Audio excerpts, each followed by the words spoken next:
Let's take a deep breath, relax, and slowly explore the story of books.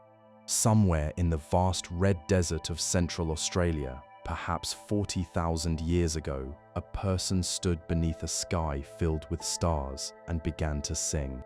The song described the land around them in extraordinary detail, the curve of a dry riverbed, the place where a hidden waterhole lay, the shape of a rock that looked like a sleeping lizard.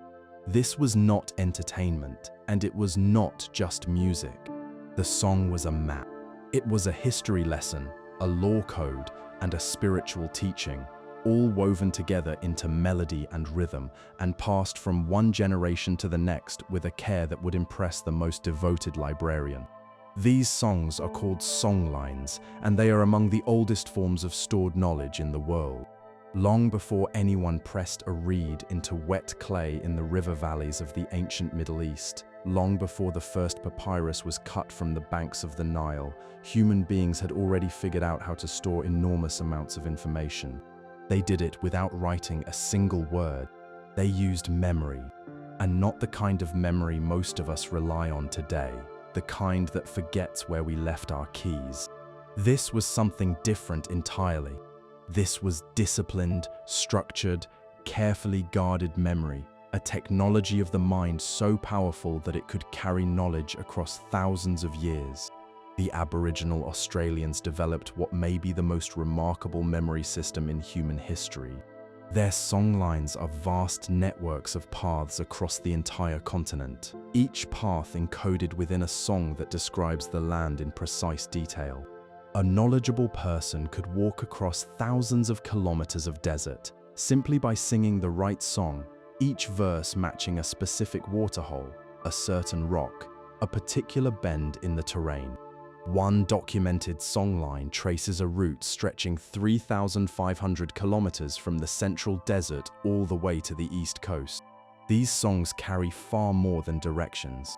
They hold knowledge about seasons, about which plants to eat and when, about alliances between different peoples, and about sacred stories that form the very foundation of one of the oldest continuous cultures on Earth. Can you picture that for a moment? A song that holds the memory of a landscape for thousands of years, passed down from one voice to the next, unchanged and unbroken. The songlines of Australia are extraordinary, but they represent only one branch of a much larger human story. Every society before writing developed its own way of preserving knowledge through memory and voice. In West Africa, storytellers called griots served as the living memory of entire kingdoms. A master griot might spend decades learning the histories, the laws, the family lines of a whole region, and their word was so trusted that their testimony could settle legal disputes. In ancient India, students memorized sacred texts containing over 10,000 verses, reciting them forward and backward in complicated patterns designed to catch even the smallest mistake. The care was so great that when these texts were finally written down, perhaps 1,000 years later, scholars believe the written versions are nearly identical to the originals that had only ever existed in the human voice. In ancient Greece, the tradition of spoken poetry reached its most famous expression in the works we now call the Iliad and the Odyssey. The Iliad alone runs to nearly 16,000 lines of verse, and the Odyssey adds 12,000 more. These were not memorized word for word in the way an actor learns a script. Instead, the poets used a rich collection of set phrases and familiar scenes, building blocks like Rosy-Fingered Dawn and Wine-Dark Sea, that allowed them to rebuild the story fresh in each performance while keeping the essential shape and meaning intact. These poets performed at great festivals in Athens, and the audience would sit for hours, carried along by the singer's voice through the fall of Troy, the wanderings of Odysseus, the rage of heroes. In every sense that matters, this was an act of reading, except the text existed not on any physical surface, but in the trained mind of the performer and the shared memory of the community. Now, there is something else worth knowing about these traditions. They were not simply rough drafts of the book, not clumsy precursors waiting to be replaced by something better. They were complete systems of knowledge in their own right, often more flexible, more emotionally alive, and more deeply woven into the fabric of everyday life than any written text would ever be. A song can carry emotional meaning that a clay tablet cannot. A story told by a grandmother around a fire carries a warmth that no printed page has ever quite managed to match. And yet, something was always at risk. Oral traditions are as fragile as the people who carry them. The death of a single elder could erase centuries of wisdom. A war or a plague could break the chain of memory forever. The knowledge was as mortal as the human voice that held it. And this beautiful fragility, this terrifying dependence on living memory as the only storehouse for everything a people knew, is what would eventually push human beings toward the invention of writing. But let us not rush past this moment too quickly. For the vast majority of human history, the book did not exist, and yet people managed to preserve and pass along astonishing amounts of knowledge, star charts, healing recipes, legal rules, family histories going back dozens of generations, all without putting a single mark on a single surface. The story of the book does not begin with the first written word. It begins with the first person who understood something important about the world and felt the deep need to make sure that understanding survived beyond a single lifetime. That impulse, to hold on to knowledge and give it to the next generation, is the same impulse that drives every author, every publisher, every librarian. The book is simply the most successful tool humanity has ever built to satisfy a need as old as thought itself. And it was in the warm river valleys of the ancient Middle East that the first step toward that tool would be taken, pressed carefully into a small lump of wet clay.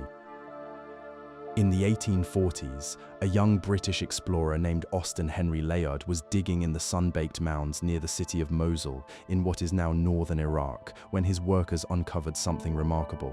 Buried beneath centuries of sand, in the ruins of the great Assyrian city of Nineveh, lay room after room filled with clay tablets. Thousands of them, tens of thousands, each one covered in tiny wedge-shaped marks pressed into the clay by a reed some 2,600 years before. Layard had stumbled upon the Royal Library of Ashurbanipal, one of the oldest deliberately assembled collections of knowledge in the world. Imagine that scene for a moment. A man standing in the ruins of a forgotten palace, holding a palm-sized piece of clay that someone had carefully written on nearly 3,000 years earlier. The words were still there, pressed into the surface, waiting to be read again. The story of this library takes us all the way back to the very beginning of the book. The Sumerians, who lived in the fertile land between the Tigris and Euphrates rivers, developed a way of writing around 3,200 years before the Common Era. At first, it was just a system for keeping track of business. How many bags of grain a farmer owed, how many sheep had changed hands. But within a few centuries, writing had grown far beyond simple accounting. Scribes began recording myths and songs, fables and proverbs, essays about plants and stars and the movements of the heavens. The clay tablet, small enough to hold in one hand and heavy enough to survive for thousands of years, became the world's first book. Making these tablets was straightforward but required patience. A scribe would take a lump of fine clay, shape it into a flat rectangle, and while the clay was still wet, press the cut end of a reed stylus into the surface to form those distinctive wedge-shaped marks. The scribe had to work quickly because the clay dried fast in the Mesopotamian heat. Once finished, the tablet could be baked in an oven or simply left in the sun. For longer works, scribes used many tablets in sequence, numbering each one and writing the first line of the next tablet at the bottom of the current one, a system that worked much like a page number. Learning to write was the work of years. Children entered scribal schools and began by copying simple signs and word lists, slowly advancing to more difficult texts. A student might spend a decade mastering the thousands of signs needed for fluent reading. And here is a lovely detail worth pausing on. Archaeologists have found the homework of these ancient students, clay tablets covered in the shaky, uneven writing of children alongside the neat corrections of their teachers. These are the school exercises of boys and girls who lived 4,000 years ago, and they remind us that the struggle to learn to read and write is as old as writing itself. The most ambitious collector of all these clay tablets was Ashurbanipal, the last great king of the Assyrian Empire. He ruled in the 7th century before the Common Era, and he was unusual among warriors and kings because he could read. He was proud of it too, boasting in his own writings about his ability to understand the old languages. Ashurbanipal sent agents across his entire empire to find rare texts, to buy them, copy them, and sometimes simply take them.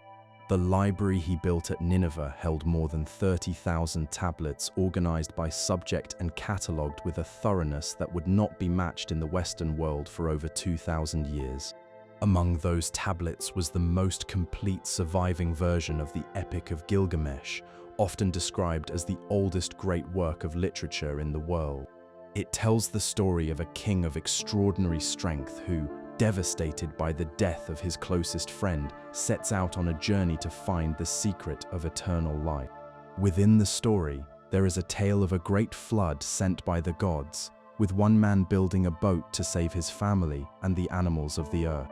When a young British museum worker named George Smith discovered this passage in the 1870s, he was so overcome that he reportedly began taking off his clothes and running around the room in excitement, because the flood story bore a striking resemblance to the biblical story of Noah, and the tablet was far, far older.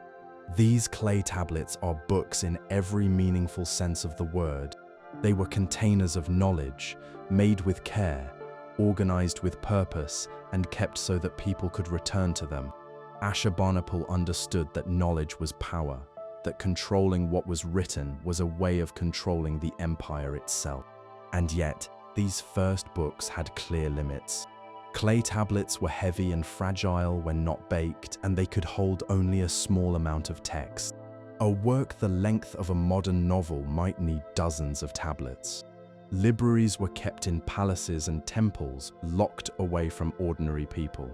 The vast majority of the population would never touch a tablet, never read a single line. The book, in its earliest form, was an instrument of power precisely because it was kept from the many by the few. It would take a different material from a different civilization to begin making the book lighter, more flexible, and eventually more open to the world.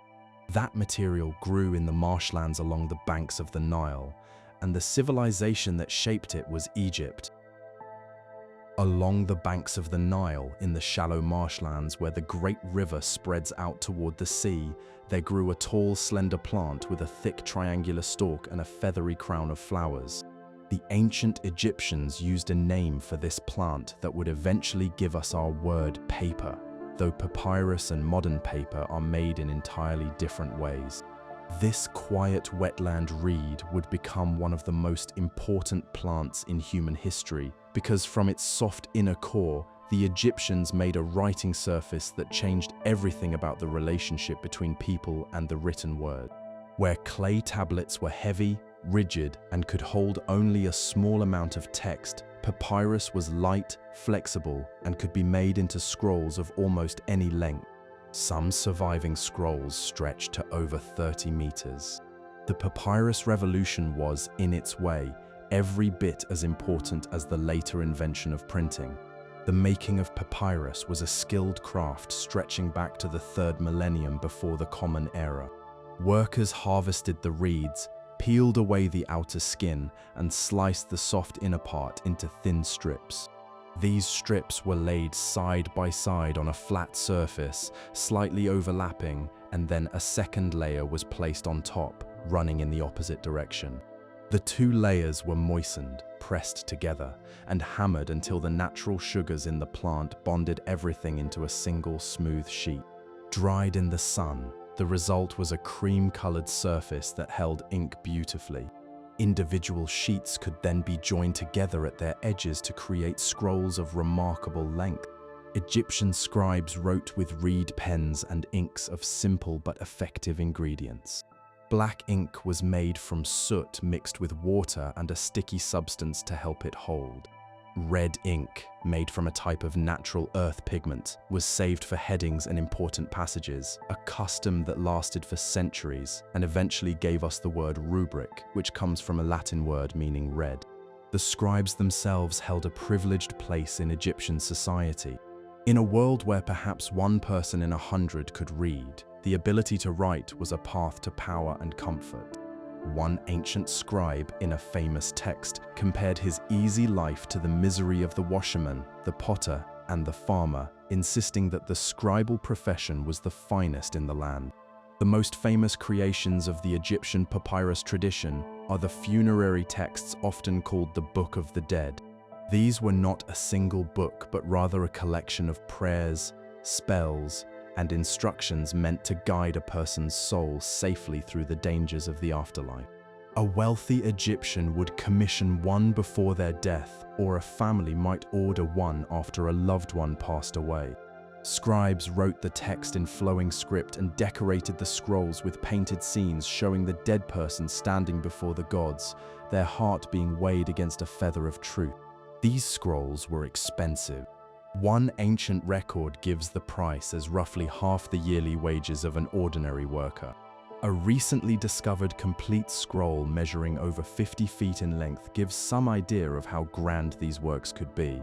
And here is a detail worth noticing. These funerary scrolls were, in a real sense, the first commercially produced books in history. Unlike the clay tablets of Mesopotamia, which were usually made for specific official purposes, the Egyptian scrolls were produced for a market. Scribal workshops kept stocks of partially finished scrolls, with blank spaces left for the buyer's name and titles to be filled in later. This was something very close to mass production, 3,000 years before anyone had dreamed of a printing press. But papyrus was not used only for funerary texts. The Egyptians wrote on it constantly, producing medical guides, mathematical problems, love poems, stories, hymns, letters, legal records, and royal correspondence. One surviving medical text runs to over 20 meters in length and contains hundreds of treatments and observations. A mathematical scroll from roughly the same period shows knowledge of fractions, geometry, and what we now call algebra. These were practical, useful documents, and the fact that they could be written on light, portable papyrus made them far more valuable than the same information pressed into heavy clay. Egypt's control over the papyrus plant also gave the civilization enormous power. Papyrus grew abundantly in the Nile Delta but was scarce or absent nearly everywhere else in the ancient world, which meant that Egypt was the essential supplier of writing material for the entire Mediterranean. Papyrus was traded far and wide, reaching Greece, Rome, and Persia. Egyptian rulers were not above using this advantage as a political tool. According to one ancient tale, when the rulers of Egypt learned that a rival library was growing large enough to challenge their own, they cut off papyrus exports to starve their competitor of the material needed to make new books. The papyrus scroll remained the main form of the book in the Western world for roughly 3,000 years. During that enormous stretch of time, it carried some of the greatest works of human thought. The writings of Homer, Plato, Aristotle, and Euclid were all first set down on papyrus. The sacred texts of several religions were written on it. The governments of empires ran on it. And yet papyrus had its weaknesses. It could be destroyed by water, by fire, by insects and mold. It cracked when folded. It lasted well only in very dry climates, which is why almost all surviving examples come from Egypt itself. These limits would eventually drive the search for new materials, new ways of making a book that could survive in wetter lands and rougher conditions. But for many thousands of years, the papyrus scroll was the book, and the world of knowledge turned upon it. Let us travel now to the city where the dream of collecting every book in the world first took shape. Around 295 years before the Common Era, a man named Demetrius arrived in the newly built Egyptian city of Alexandria with an extraordinary task. The ruling family, the Ptolemies, had given him a mission unlike anything the world had ever seen. He was to build a library that would contain every book ever written in every language from every corner of the known world. It was an ambition so vast that it almost sounds like a dream. And yet, for a remarkable stretch of several centuries, the Great Library of Alexandria came closer to that impossible goal than any institution would again until the age of the internet. The library was part of a larger center of learning called the Mauseon, or Temple of the Muses, from which we take our word museum. It was attached to the royal palace and funded by the state, making it something close to the ancient world's version of a research university. Scholars were given free rooms, free meals, and a salary, so they could devote themselves entirely to study and writing. At its height, this place drew some of the finest thinkers of the ancient world. Euclid worked on the principles of geometry there. Eratosthenes calculated the size of the Earth with remarkable accuracy. Aristarchus proposed that the Earth moved around the Sun nearly 18 centuries before Copernicus would make the same argument. The Ptolemies pursued their collecting mission with extraordinary energy, and sometimes with tactics that pushed the boundaries of fairness. Their agents searched the Mediterranean for texts, buying entire private collections. Ships arriving in Alexandria's harbor were reportedly inspected, and any books found on board were taken, copied, and the copies returned to their owners while the originals were kept for the library. Ancient accounts claim the collection grew to somewhere between 400,000 and 700,000 scrolls. Even the more cautious modern estimates suggest at least 100,000, making it vastly larger than any other library of its time. The library was not simply a storehouse for scrolls. It was an active center of scholarship where texts were compared, corrected, and organized. The librarians of Alexandria essentially invented the practice of examining different copies of the same work to find the most accurate version. One of the library's most celebrated scholars compiled a catalogue of its holdings that itself ran to 120 scrolls, the first true library catalogue in history. Can you imagine the scope of a collection that required a catalogue of that size? The story of how the library was lost is one of the saddest chapters in the history of knowledge, though the truth is more complicated and less dramatic than the popular legend suggests. There was no single night of fire that destroyed everything in one stroke. Instead, the evidence points to a slow decline over many centuries, punctuated by moments of damage. The first serious blow came in 48 years before the Common Era, when Julius Caesar was caught in a siege in Alexandria during a Roman civil war. He ordered enemy ships in the harbor set ablaze, and the fire spread to waterfront buildings. Ancient writers report that a large number of scrolls were lost, though scholars debate whether these were in the library itself or in a warehouse nearby. The library continued to function afterward, but perhaps in a reduced form. Over the following centuries, it suffered from shrinking support, political chaos, and the general decline of intellectual life in the late Roman world. By the time a Christian mob destroyed a secondary collection housed in a nearby temple in 391 of the Common Era, the original library may already have ceased to exist in any meaningful way. A later tradition blames the final destruction on the Arab conquest of Egypt in 642, but modern scholars reject this as a story invented long after the fact, when there was likely nothing left to destroy. The truth is that the Great Library died not in a single dramatic moment, but through a long, quiet fading, a slow loss of funding, interest, and will that gradually scattered one of the greatest collections of knowledge the world had ever seen. And yet the idea behind the library, the dream of gathering all human knowledge into one place, proved far more lasting than the building that housed it. That dream has inspired every great library that has followed, from the medieval monasteries that saved classical texts through centuries of upheaval to the vast national libraries of the modern world. In a sense, every library ever built has been an attempt to rebuild what was lost at Alexandria. It is worth pausing here to note what was missing from those shelves. The library collected works mainly in Greek, and its focus was overwhelmingly on the traditions of the world that spoke and read that language. The enormous oral knowledge of Africa, India, and East Asia was largely absent. The songlines of Australia, the navigational wisdom of Polynesia, the records of the Andean civilizations, none of these would have appeared in Alexandria's catalogue. The dream of universal knowledge was in truth a dream of universal Greek knowledge. But even that partial vision was something new under the sun. The idea that knowledge from many sources could be gathered, sorted, and made available to scholars in a single location was a quiet revolution in its own right. It was the idea of the library, and it would change the world.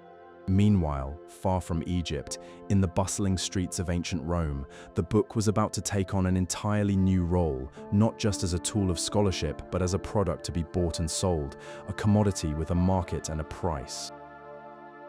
On a street called the Argiletum in 1st century Rome, a curious scene played out every day. The street ran from the summit of a great hill through a crowded quarter down toward the old Forum, and it was lined on both sides with bookshops. On the doorposts of each shop hung lists of the titles available for sale, and inside customers could browse, read, and purchase scrolls on nearly every subject under the sun. The poet Martial, who lived in Rome during the late 1st century and who was always anxious about how well his own books were selling, recorded that a copy of his first book of epigrams could be bought from a bookseller named Atrectus for 5 silver coins. This was the ancient world's version of browsing the new releases table at a bookshop, and it reminds us of something rather important. The whole system we take for granted today, authors and publishers and booksellers and readers all connected in a web of commerce, is not a modern invention at all. Its roots stretch back over 2,000 years. The Romans inherited their love of books from the Greeks. In Athens, during the 5th and 4th centuries before the Common Era, the great tradition of philosophy had produced an enormous body of written work. The dialogues of Plato, the histories of Herodotus, the plays of Sophocles and Euripides, all of these were written on papyrus scrolls and circulated among the educated few. The philosopher Aristotle himself was said to have built one of the finest private libraries of the ancient world, a collection that eventually ended up in the Great Library of Alexandria. But it was the Romans who turned the book from an elite treasure into something closer to a commercial product. Roman book production was powered by a system that a modern publisher would have found strangely familiar. A bookseller who wanted to produce copies of a popular work would gather a team of trained workers in a large room. Someone would stand at one end reading the text aloud from the original scroll, while the workers wrote out their own copies simultaneously, each using a reed pen and dark ink on fresh papyrus. This system of dictation allowed many copies to be made at once, dramatically speeding up the process compared to a single person copying alone. The publishing houses that lined the Argiletum became well-known names in literary Rome. Authors like Martial complained that their booksellers made more money from their poems than they did, a grumble that has echoed through every century of publishing since. There was no system of copyright in the ancient world. Once a text was out in the open, anyone could copy it, and the original author received nothing from later sales. Whatever payment an author earned came mainly from the initial sale to the bookseller and from the social prestige that came with having their name known, a kind of fame that could attract wealthy supporters. Roman society developed a rich culture of reading and book collecting. Private libraries became common among the upper classes, and they were considered a mark of taste and intelligence. The wealthiest Romans built elegant library rooms in their country homes, with shelves for scroll cases lining the walls and comfortable couches where they could recline and read. At Herculaneum, the Roman city buried by the eruption of Mount Vesuvius in 79 of the Common Era, archaeologists uncovered a grand house containing a library of roughly 1,800 papyrus scrolls. The volcanic heat had turned them to charcoal, but remarkably, modern technology using advanced imaging has begun to read the text inside them, offering glimpses of works that might otherwise have been lost forever. Public libraries existed in Rome as well.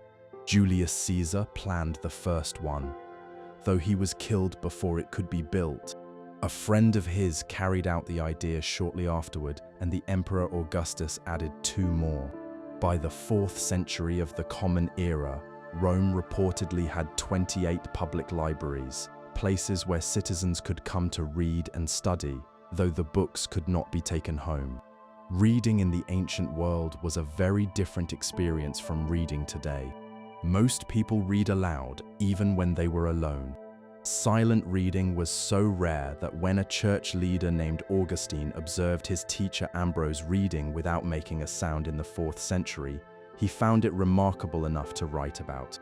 Scrolls were read by unrolling one end while rolling up the other, which made it slow and difficult to skip ahead, jump back, or find a particular passage. There were no page numbers, no table of contents, no index. Reading a scroll was a straight-through experience, more like watching a story unfold than browsing a modern book. These limits would eventually matter a great deal. As the Roman Empire grew and the demands placed on written texts became more complicated, as legal codes needed to be compared side by side and religious writings needed careful cross-referencing, the scroll's inability to let a reader jump easily from place to place became a serious problem. A new form was needed, one that would allow people to flip to any part of a text, scribble notes in the margins, and carry many works in a single portable package. That new form was already beginning to appear in the Roman world, a humble object made of folded sheets bound along one edge.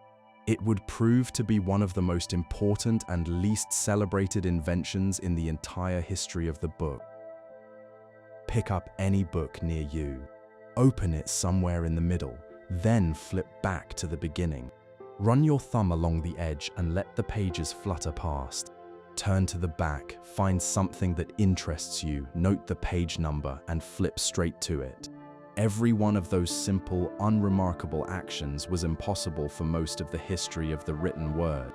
The ability to open a text at any point, to move forward and backward with ease, to mark your place and come back to it later, all of this was made possible by a single change, so fundamental that we have completely forgotten it was ever a change at all. That change was the Codex, the book with bound pages as opposed to the scroll.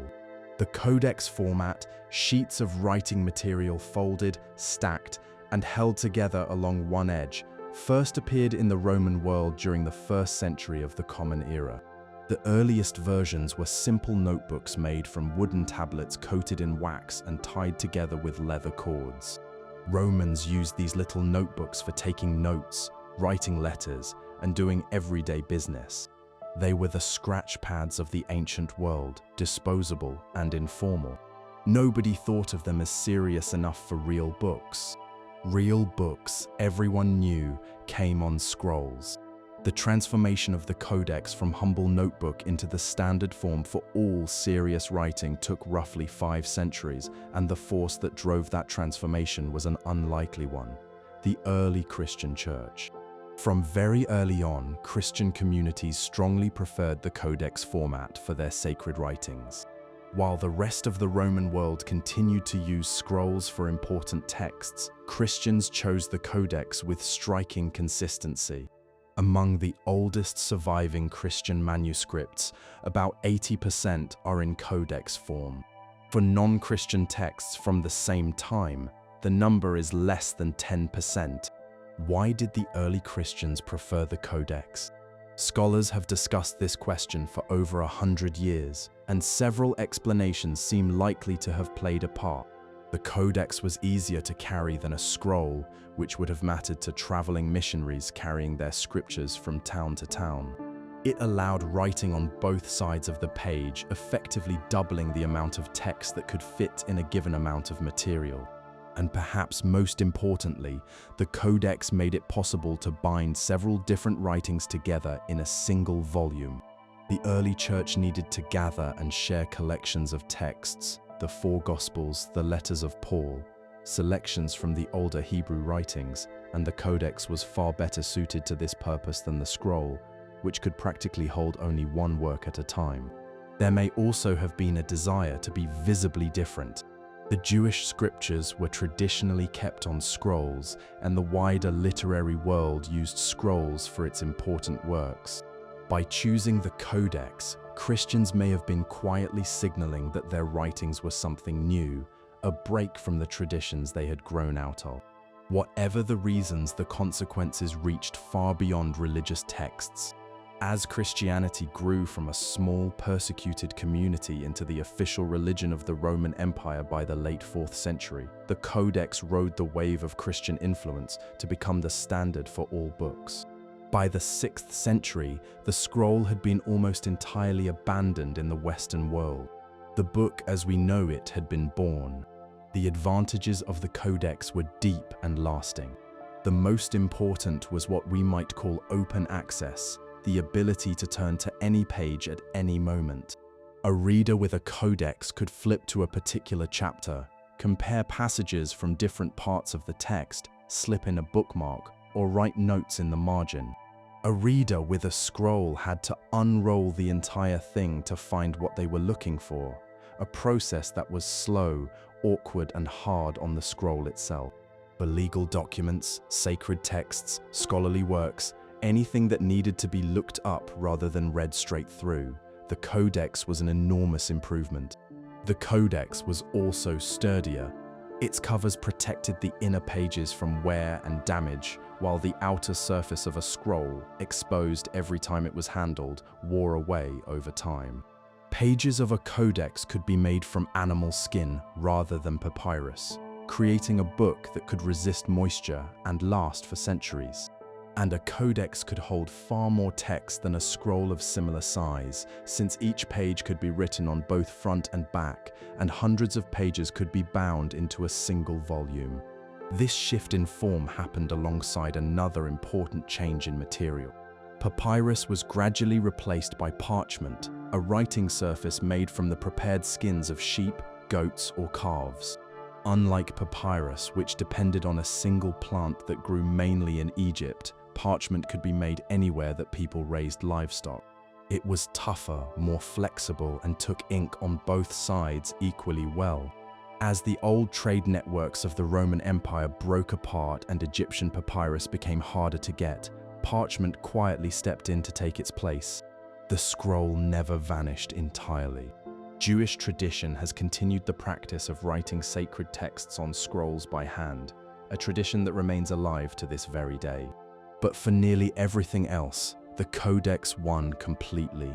Its victory was so total that most people today, if asked to describe a book, would describe a Codex without ever realizing that the shape itself was once a new invention. And yet, this quiet revolution changed the world. It made possible the development of indexes, tables of contents, and page numbers.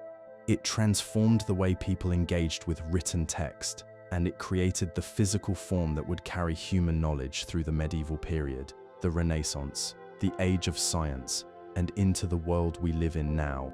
In the centuries that followed, the book would face its greatest test, a long era of darkness and upheaval during which the survival of written knowledge depended on a handful of quiet, devoted people working in cold stone rooms by candlelight.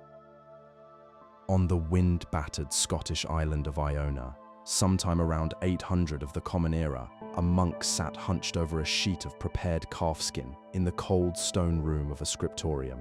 Using a reed pen dipped in ink made from oak galls, he drew a single letter, the first letter of Christ's name in Greek, and then spent weeks, perhaps months, turning that single letter into one of the most extraordinary works of art the human hand has ever produced. The page he created, now housed at Trinity College in Dublin as part of the Book of Kells, is a swirling, breathtaking arrangement of spirals, knotwork, tiny animal forms, and geometric patterns so intricate that modern viewers need magnifying glasses to see the full detail. Hidden within the curves of the letters are miniature faces and microscopic designs that speak of a devotion and patience almost impossible for the modern mind to grasp. The Book of Kells is the most famous product of the monastic workshops that preserved the written knowledge of Western civilization through the centuries following the collapse of the Roman Empire. When the infrastructure of the Roman world crumbled under waves of invasion during the 5th century, everything that had supported book production, the publishing houses, the copying workshops, the public libraries, the trade routes that brought papyrus from Egypt, all of it fell apart.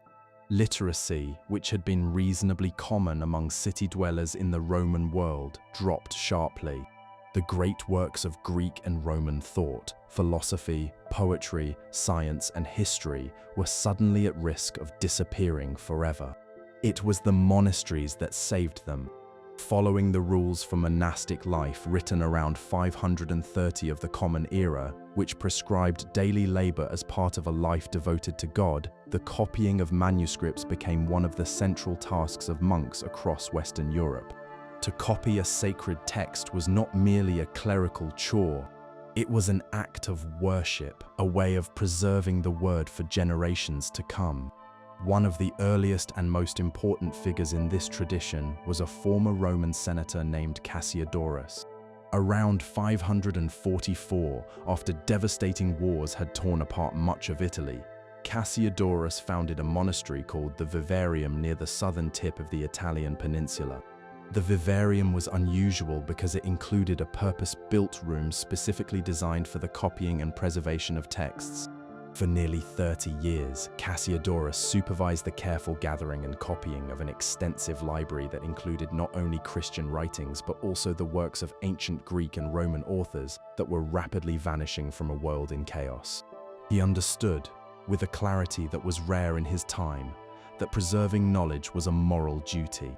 The typical medieval scriptorium was a quiet room within a monastery set apart for the work of copying. A supervisor provided the scribes with their materials and directed the work. The scribes labored in silence, copying texts, letter by letter, line by line, page by page. A large manuscript could take months or even years to finish. The work was hard on the body, and monks sometimes left little notes in the margins of their manuscripts that tell us just how difficult it was. One scribe wrote, "Writing crooks your back, dims your sight, and twists your stomach and your sides." Another wrote simply, "Thank God it will soon be dark." Can you picture that for a moment? A man in a cold stone room, by the light of a single candle, bending over a page of animal skin, carefully forming each letter, knowing that the book he is making might take a year to finish. The creation of an illuminated manuscript was even more involved. After the text was copied, the pages passed to a different kind of specialist, the illuminator, who added the decorative elements. The illuminator would sketch a design, then trace it onto the page. Paint was applied in layers, each left to dry before the next was added. Gold leaf was usually applied first. Thin sheets of gold carefully laid down over a sticky surface and burnished until they glowed. The pigments were exotic and expensive. A deep blue came from a mineral imported all the way from mines in what is now Afghanistan. A vivid red was made from crushed insects gathered from Mediterranean oak trees. Green came from copper treated with vinegar. A single lavishly decorated book could take years to produce and cost as much as a fine house. The Irish monasteries were particularly important centers of this work.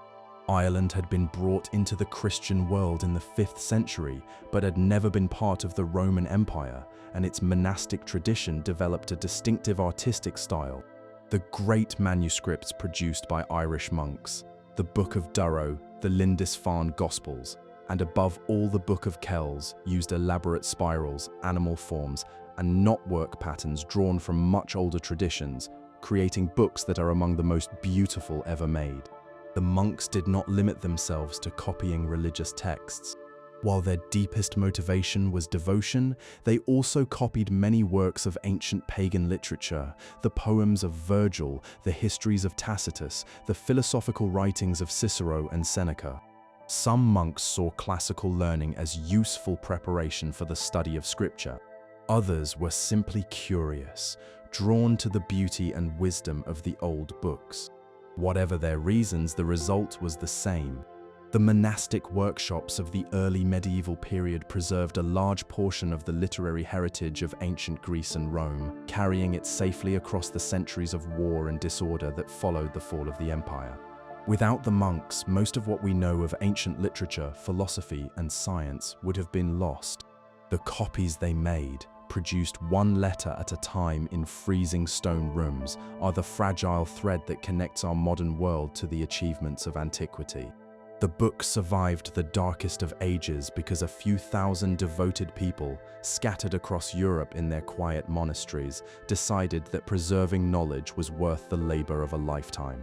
And while the monks of Europe labored in their silence, far to the east, in the great city of Baghdad, another civilization was building a center of learning that would dwarf anything the Christian world had ever known. In the year 793, while monks in European monasteries were laboriously copying manuscripts one letter at a time onto expensive animal skins, something remarkable was happening in the city of Baghdad. Paper mills were running along the banks of the Tigris River, producing vast quantities of a writing material that was cheaper, lighter, and easier to make than anything available in Europe. An entire street in the city center was devoted to the selling of paper and books. And in the heart of Baghdad, under the patronage of the ruling caliphs, a great center of learning was taking shape that would become the most important intellectual institution in the medieval world. It was called the House of Wisdom. The story of how paper reached Baghdad is itself worth telling. In 751, at a battle in Central Asia, Arab forces defeated a Chinese army. Among the prisoners were papermakers, who revealed the closely guarded secrets of their craft. The knowledge spread quickly through the Islamic world. The city of Samarkand became the first great center of papermaking in Muslim lands, and from there the technology moved to Baghdad, Damascus, Cairo, and eventually across North Africa to Spain. Muslim craftsmen improved on the Chinese methods, using cotton rags and linen as raw materials and employing water-powered mills to speed up the process. The result was writing material far cheaper than the animal skins used in Europe, and this single fact, the cheapness of paper, would transform the culture of the book across the entire Islamic world.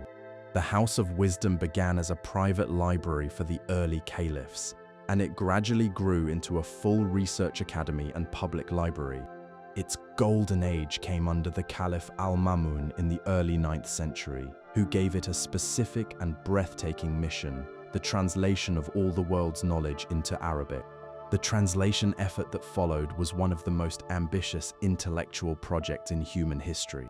Scholars at the House of Wisdom systematically translated works of Greek philosophy, science, and medicine into Arabic, drawing on texts that had been preserved in monasteries and private collections across the former territories of the Eastern Roman Empire. The works of Aristotle, his writings on logic, the nature of the soul, and the structure of reality were translated. So were the medical texts of the great Greek physician Galen, and the mathematical works of Indian scholars, including the system of numbers and the concept of zero that we still use today. Persian literary and scientific works were brought in as well. The House of Wisdom became a meeting point for civilizations, a place where Greek, Indian, Persian, and Arab traditions came together and enriched one another. The scholars who worked there did not simply preserve old knowledge. They used it as a foundation for new discoveries that went far beyond what the Greeks had achieved. One scholar wrote a book on a branch of mathematics that gave the entire field its name, the Arabic word for his method becoming what we now call algebra. Another synthesized Greek philosophy with Islamic thought, creating new ways of understanding the world. The most productive translator of the movement rendered over 100 medical texts into Arabic and developed methods of comparing different versions of a text that anticipated the work of modern scholars by many centuries.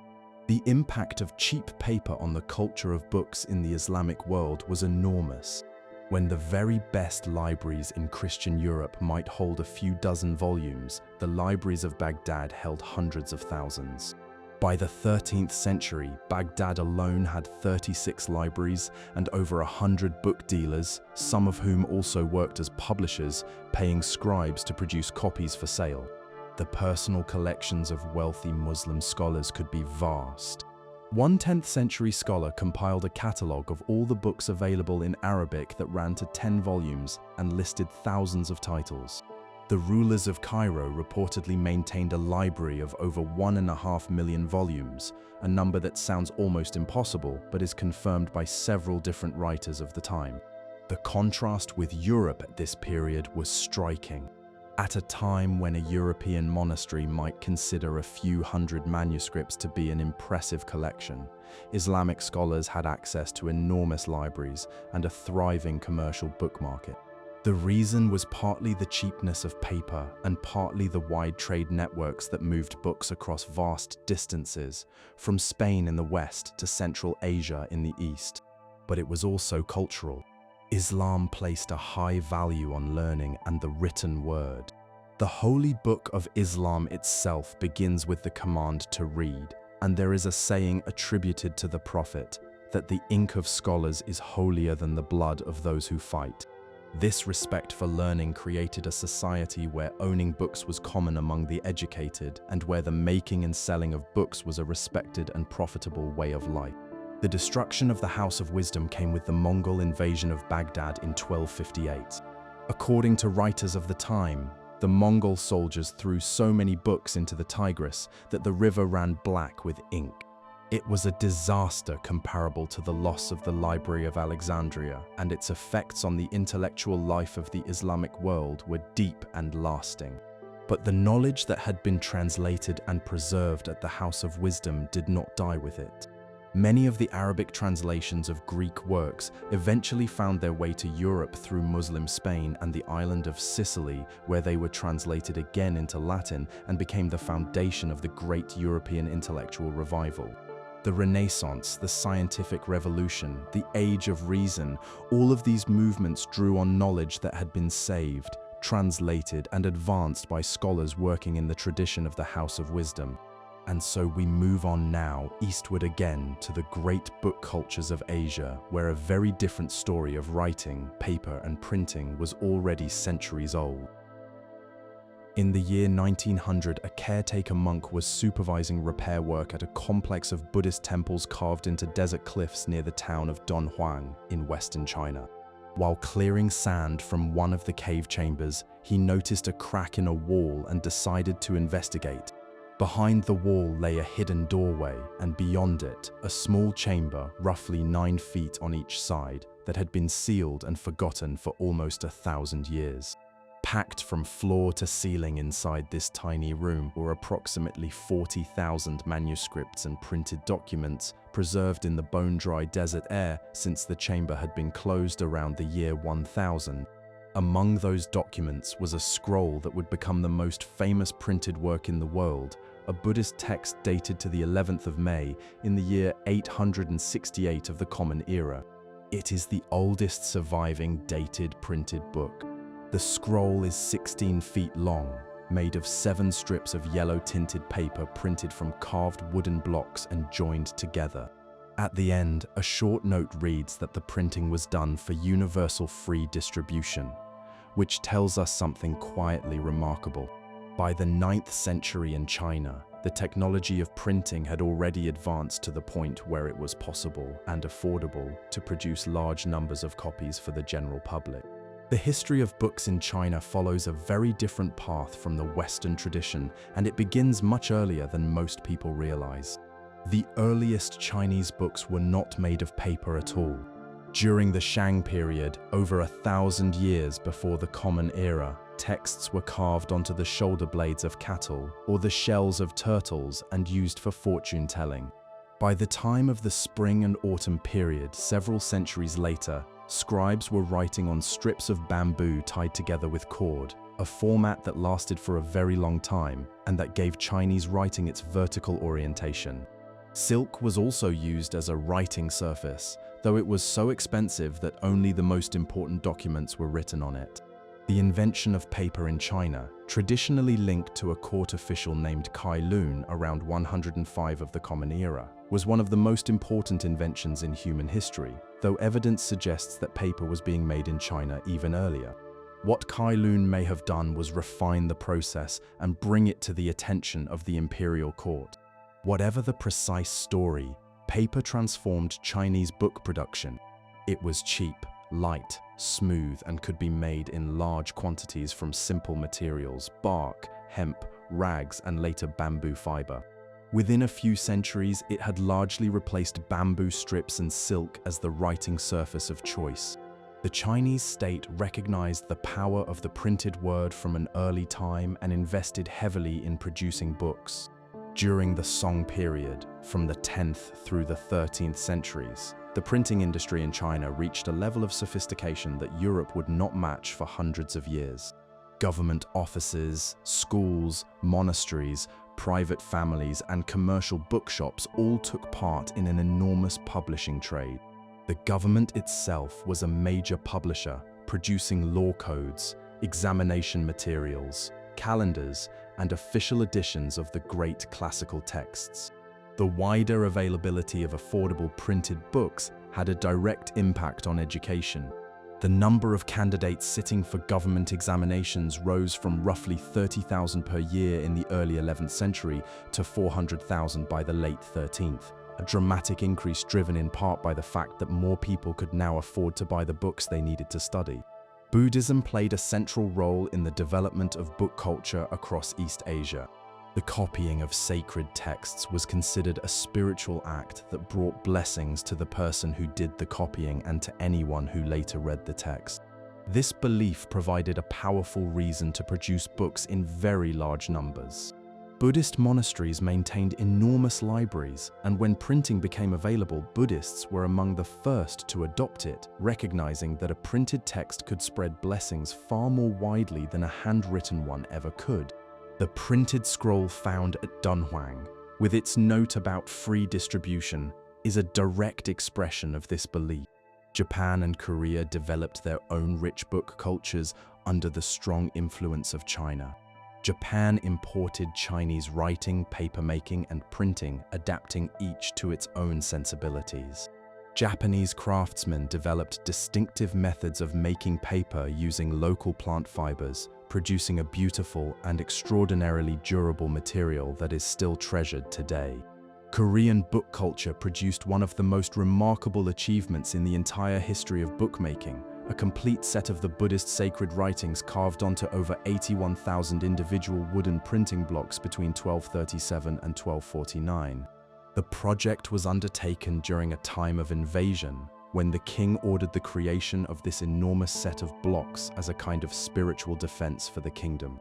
The carving of over 52 million individual characters in just 12 years, under wartime conditions, remains one of the most extraordinary feats of dedication in the history of the book. Those blocks survive to this day, housed in a temple in South Korea, and they are recognized as one of the great treasures of human heritage. The book cultures of East Asia developed in parallel with, but largely separate from, the Western tradition. While European monks copied manuscripts one letter at a time on expensive animal skins, Chinese printers were producing enormous quantities of affordable books on paper. While European libraries counted their holdings in the hundreds, Chinese imperial libraries measured theirs in the tens of thousands. And here lies one of the most interesting puzzles in the entire history of knowledge. The technology that would eventually transform Europe, printing with movable type, was actually invented in China 4 centuries before it appeared in the workshop of a German goldsmith named Gutenberg. The story of that invention and of why it produced such different results on opposite sides of the world is one that deserves a closer look. Sometime between 1039 and 1048 of the Common Era, in a workshop in Song Dynasty China, a man named Bai Sheng had an idea that should have changed the world. Instead of carving an entire page of text into a single block of wood, the standard method of printing for centuries, he would carve individual characters onto small pieces of fired clay. He could then arrange these pieces in a frame to compose a page, print from them, and afterward take the page apart and reuse the individual pieces for the next page. It was the invention of movable type, and it came roughly 400 years before a German goldsmith named Gutenberg would arrive at a similar idea in Europe. The question of why Bai Sheng's invention did not spark the same kind of revolution in China that Gutenberg's would later ignite in Europe is one of the most thought-provoking puzzles in the history of ideas. We know about Bai Sheng's work mainly through the writings of a remarkable scholar named Shen Kuo, who served at the Song court and recorded the technical details in a book of essays written around 1088. According to Shen Kuo, Bai Sheng made his type pieces from a mixture of clay and a sticky substance, then hardened them by baking. To set up a page, he coated an iron plate with a blend of tree sap, wax, and paper ash, arranged the type pieces on it, and heated the plate until the wax gripped each piece in place. After printing, the plate was warmed again to release the pieces for reuse. The system was clever and practical, and Shen Kuo reported that it worked well for large print runs. But movable type faced a challenge in China that it did not face in Europe, and it was a challenge rooted in the writing system itself. European languages could be represented with an alphabet of just 26 letters. Written Chinese required thousands of distinct characters. A workshop that wanted to be ready to set any text would need a vast collection of individual type pieces, plus many copies of the most commonly used characters. The sheer difficulty of organizing, storing, and selecting from such an enormous inventory made movable type far less efficient for Chinese than for languages that used an alphabet. Block printing, where a skilled carver produced an entire page on a single piece of wood, remained well suited to the Chinese writing system. A block could be stored and reprinted as needed for years or decades. This does not mean that movable type was forgotten in China. Over the centuries, various improvements were tried. A magistrate named Wang Zhen created a complete set of movable wooden type around 1298 and designed a clever rotating table to help workers find the characters they needed more quickly. Metal type was also developed during the Ming period, but block printing remained the dominant method of Chinese book production throughout the imperial era.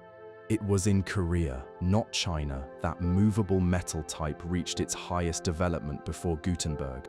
Korean metalworkers, drawing on centuries of experience in casting bronze for coins, bells, and statues, adapted their skills to the production of metal printing type. The earliest confirmed use of metal movable type in Korea dates to the early 13th century. The most famous product of this tradition is a collection of Buddhist teachings printed at a temple in 1377 using cast bronze type. It is recognized as the oldest surviving book printed with movable metal type in the world, predating the Gutenberg Bible by nearly 80 years. The only surviving copy now rests in a library in Paris, having been taken by a French diplomat in the 19th century. Meanwhile, block printing in both China and Korea had already produced works of staggering scale. The Great Korean set of Buddhist texts we mentioned earlier, carved onto over 81,000 individual blocks during the Mongol invasions, remains one of the most extraordinary achievements in the history of bookmaking. Each block is roughly 2 feet wide and 9 inches tall, and the characters are carved with such precision that they look almost machine-made. The project was conceived as a spiritual act, a plea for divine protection against the invaders, and the blocks were carved with a care that reflected this sacred purpose.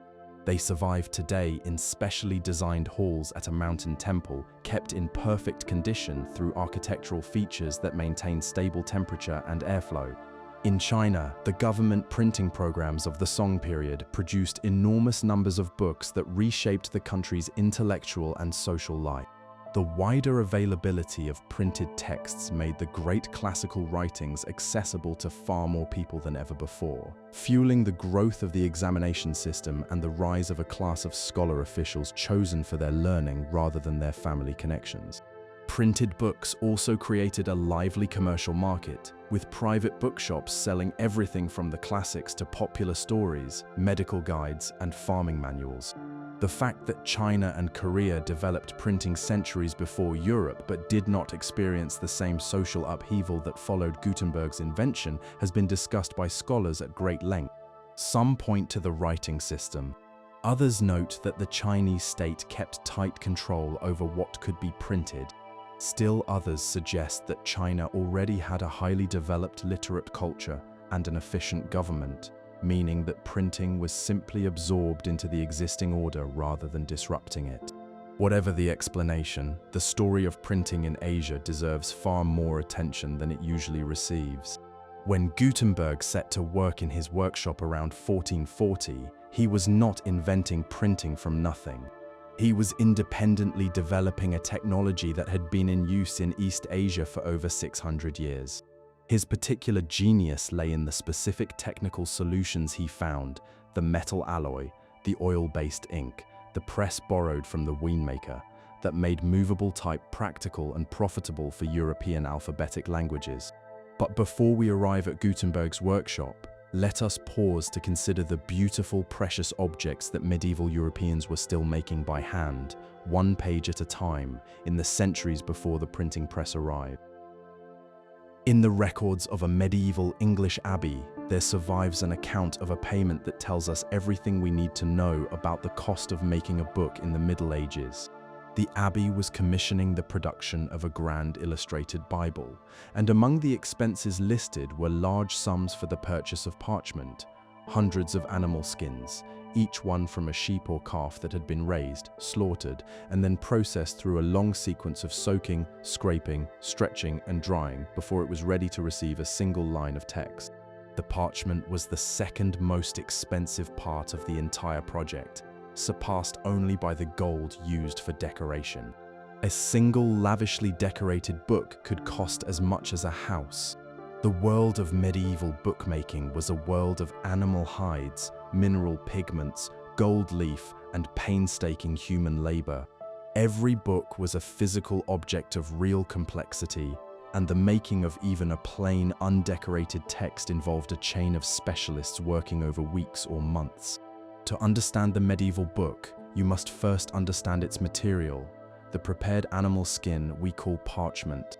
Parchment is made from the skin of an animal, most often a sheep, a goat, or a calf. The finest variety, made from calf skin, is sometimes called vellum, and it was reserved for the most important manuscripts. The process of making it began with the raw hide, which was soaked in a solution of water and lime for several days to loosen the hair and soften the flesh. The skin was then stretched tightly across a wooden frame and scraped with a curved blade to remove every trace of hair and fat. After further smoothing and drying under tension, the result was a thin, flexible sheet with a slightly glossy surface that took ink beautifully and held it permanently. The quality varied enormously. The finest vellum, made from the skins of very young calves, was pale, thin, and almost see-through, a luxury reserved for the grandest manuscripts. Parchment from adult sheep was coarser and darker but perfectly good for everyday use. The geographical differences in available animals created regional styles that scholars can still identify today: calfskin and sheepskin in England and France, goatskin preferred in Italy. The sheer number of skins required for a large manuscript was remarkable. A complete Bible might need the hides of 200 to 300 animals. One great 12th century English Bible is estimated to have required the skins of roughly 250 calves. Think about that for a moment. Each manuscript represented not only months of human labor, but a significant investment drawn from the farming economy. A book was a precious thing, not just because of the words it contained, but because of the material cost of making it. Once the parchment was ready, the scribe would rule each page with faint guidelines to keep the text straight and even. Then the writing began, using a quill pen, usually cut from the flight feather of a goose or a swan. The quill had to be carefully shaped with a small knife to produce a nib of the right width, a skill that took practice to master. The ink was typically made from oak galls, those hard round lumps that grow on oak trees where a wasp has laid its eggs mixed with iron and a binding substance. The resulting ink was a deep brownish black that darkened further with exposure to air and lasted for centuries. The production of a decorated or illuminated manuscript added enormous layers of time and cost. The illuminator's kit included pigments ground from minerals, plants, and even insects. A brilliant blue was made from a stone imported at great expense all the way from mines in what is now Afghanistan. A vivid red came from a particular type of insect gathered from oak trees around the Mediterranean. Green was produced from copper exposed to vinegar. These pigments were mixed with binding agents made from egg to produce paints that could be applied to the parchment. And then there was the gold. Sheets of gold were beaten to an extraordinary thinness and applied to the page over a layer of something sticky. Once burnished, the gold caught the light as the page was turned, literally illuminating the manuscript, giving these books their name. Imagine seeing one of these pages for the first time in a dimly lit medieval church, the gold catching the flicker of candlelight, glowing as if it were alive. The final step was binding. Medieval books were bound between covers of wooden boards, usually oak or beech, covered in leather. Metal clasps held the covers shut, keeping the parchment pages flat and protected. Some luxury bindings were adorned with jewels, carved ivory, or fine metalwork, turning the book itself into a work of art. The medieval book was, in every sense, a precious object. It represented enormous investments of time, skill, and raw materials. Books were chained to reading desks in libraries to prevent theft. They were listed in wills alongside other valuable property. They were traded, coveted, and sometimes fought over. For the people of the Middle Ages, the book was not just a carrier of text. It was a beautiful and valuable thing, a physical expression of the belief that the written word was sacred. And yet there were entire civilizations of bookmakers on the other side of the world whose traditions would be almost entirely destroyed by the forces of conquest. Let us turn now to the Americas, and to a story of creation and terrible loss. In a small room in a library in the German city of Dresden, there lies a folded strip of bark paper that measures nearly 12 feet when fully extended. Its 78 pages are covered in painted symbols, dots and bars that represent numbers, stylized figures of gods and animals, and columns of markings that record astronomical calculations of extraordinary precision. This is the Dresden Codex, one of only 4 surviving Maya books, and it is generally considered the most important written document from the ancient Americas. Its tables tracking the movements of the planet Venus are so accurate that they differ from modern calculations by only about 2 hours over a span of 500 years. It records predictions of eclipses, seasonal calendars, and ritual cycles that governed every aspect of Maya life. And it is almost the last trace of what was once one of the great book cultures of the world. The peoples of Mesoamerica, the Maya, the Aztecs, the Mixtecs, and other civilizations that flourished in what is now Mexico and Central America, developed complex writing systems and produced books in quantities that astonished the first Europeans to see them. These books, known as codices, were made from the inner bark of a type of wild fig tree. The bark was beaten into a thin, flexible sheet and coated with a layer of white lime to create a smooth surface for writing. The finished material was folded back and forth like an accordion, creating pages that could be opened out into a long strip or read one page at a time. Specialized scribes painted the text using fine brushes and colorful pigments made from plants and minerals, and the subjects they covered were remarkably broad: astronomy, mathematics, history, family records, religious ceremonies, tax records, farming calendars, and prophecies. The Maya writing system was one of the most advanced in the ancient world, a flexible system capable of recording anything that could be said in the spoken language. Maya scribes held high positions in their society, and the books they created were both working records and works of art, their pages covered in detailed paintings of gods, mythological scenes, and charts of the heavens. Then the Spanish arrived, and the destruction began. When European conquerors and missionaries reached the Maya lands in the 16th century, they saw these books not as treasures of knowledge, but as instruments of a religion they were determined to stamp out. One bishop in the Yucatan organized systematic bonfires of Maya books and religious objects. He wrote of the burnings with apparent satisfaction. A fellow priest, one of the rare Spanish voices to protest, mourned when he learned of the loss. The last known Maya books to be destroyed were those in Guatemala near the end of the 17th century. The scale of what was lost is almost beyond imagining. The Maya civilization likely produced thousands of codices. Some estimates suggest tens of thousands, covering the accumulated learning of a culture that had flourished for over 2,000 years. Of this vast library, exactly 4 survive: the Dresden, Madrid, Paris, and one other, each one damaged and incomplete. Together, they represent perhaps 1,000th of 1% of all that was written. It is as if the entire literary output of ancient Greece and Rome had been reduced to a few scattered pages. The Aztec civilization of central Mexico also produced codices in large numbers, though their writing was based on pictures rather than a full alphabet. Aztec books recorded lists of taxes owed, family histories, ritual calendars, and stories of the past. The most important surviving source of Aztec knowledge is not, strictly speaking, an Aztec creation at all. It is the work of a Spanish friar who spent decades in Mexico working with native elders to record what they knew before it was gone. This extraordinary document, now known as the Florentine Codex, runs to 2,500 pages organized into 12 volumes, with over 2,000 illustrations drawn by native artists, written in both the local language and Spanish side by side. The friar's approach was ahead of its time. Rather than imposing European ideas onto the material, he worked with groups of about 12 elders who had lived through the arrival of the Spanish and could offer their own understanding of the world they had lost. He conducted careful interviews using prepared questions, and he credited his native collaborators by name. Historians have called him the first anthropologist, and his methods support that claim.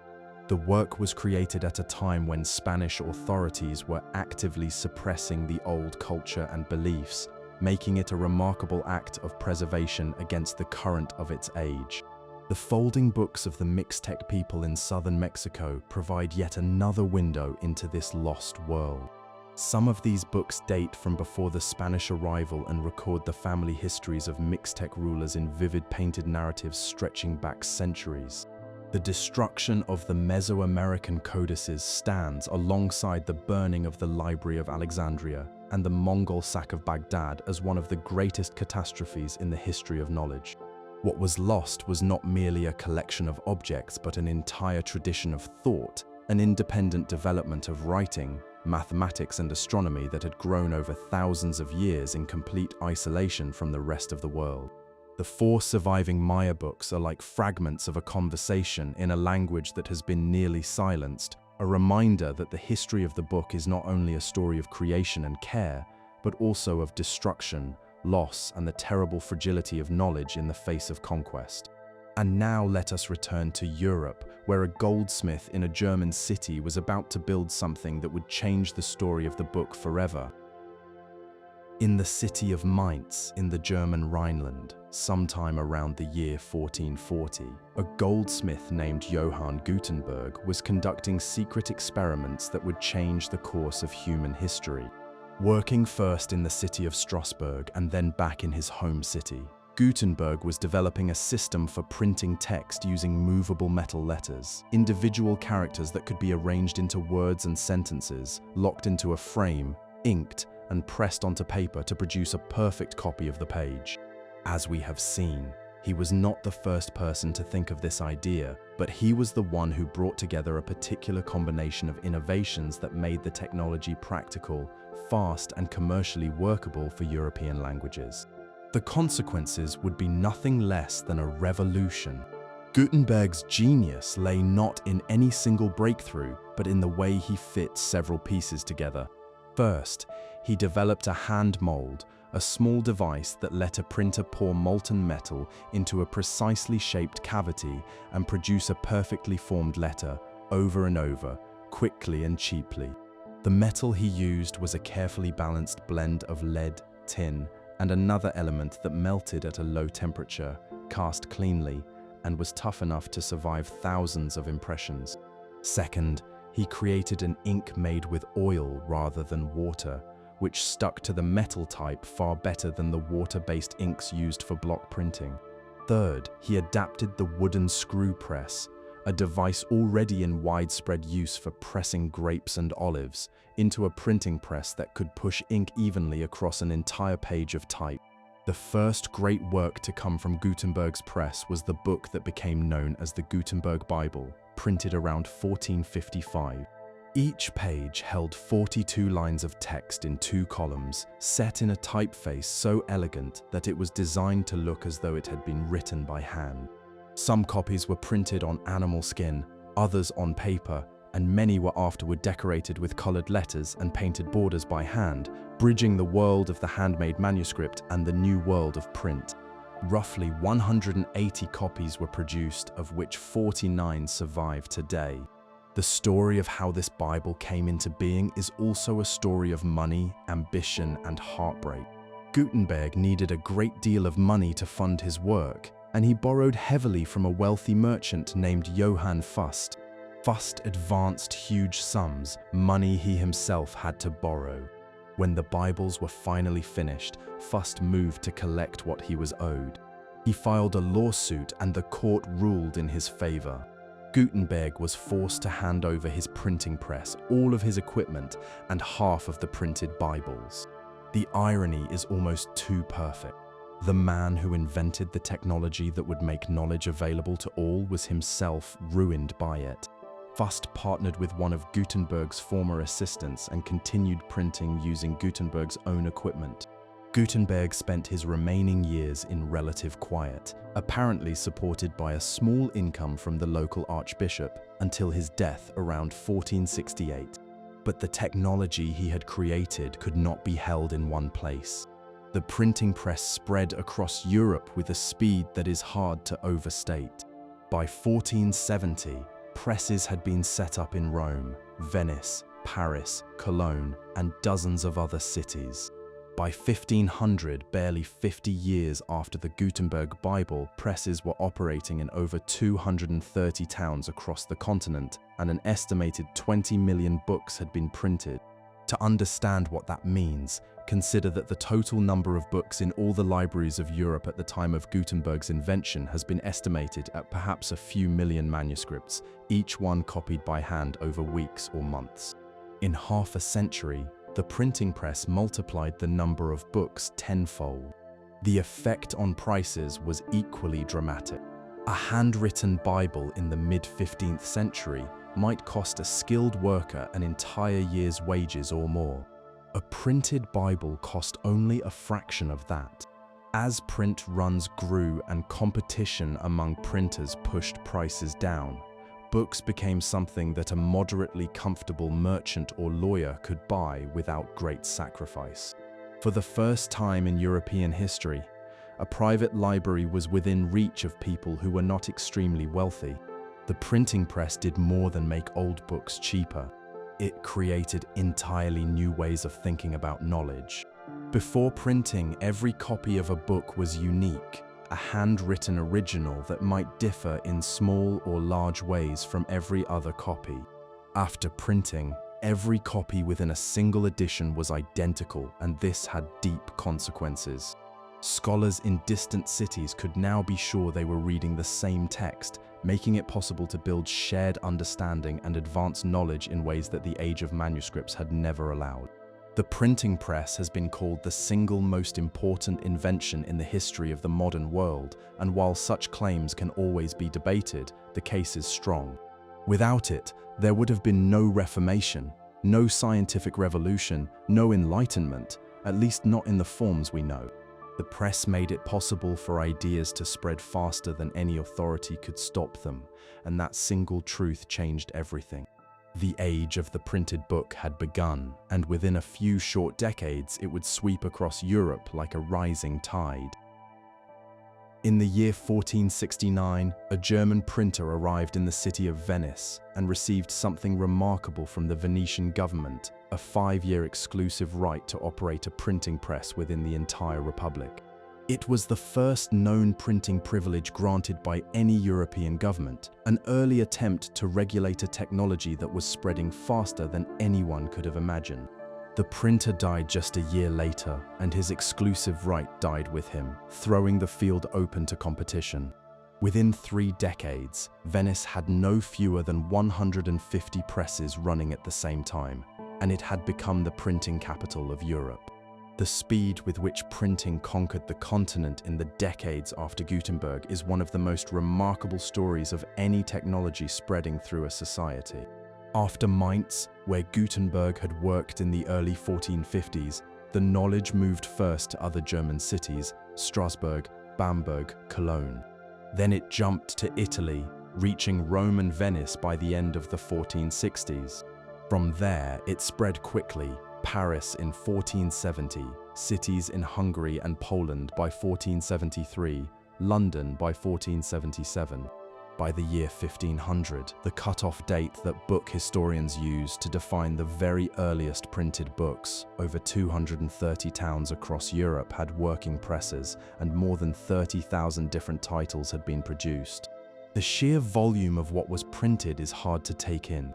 Conservative estimates suggest that about 20 million books were produced during this first 50 years alone, for a European population of roughly 70 million. That means there was roughly 1 book for every 3 or 4 people, a ratio that would have been unthinkable just a generation earlier. No single person did more to shape the character of early printed books than a scholar and printer named Aldus Manutius. He settled in Venice around 1490 and established a publishing house with a specific mission.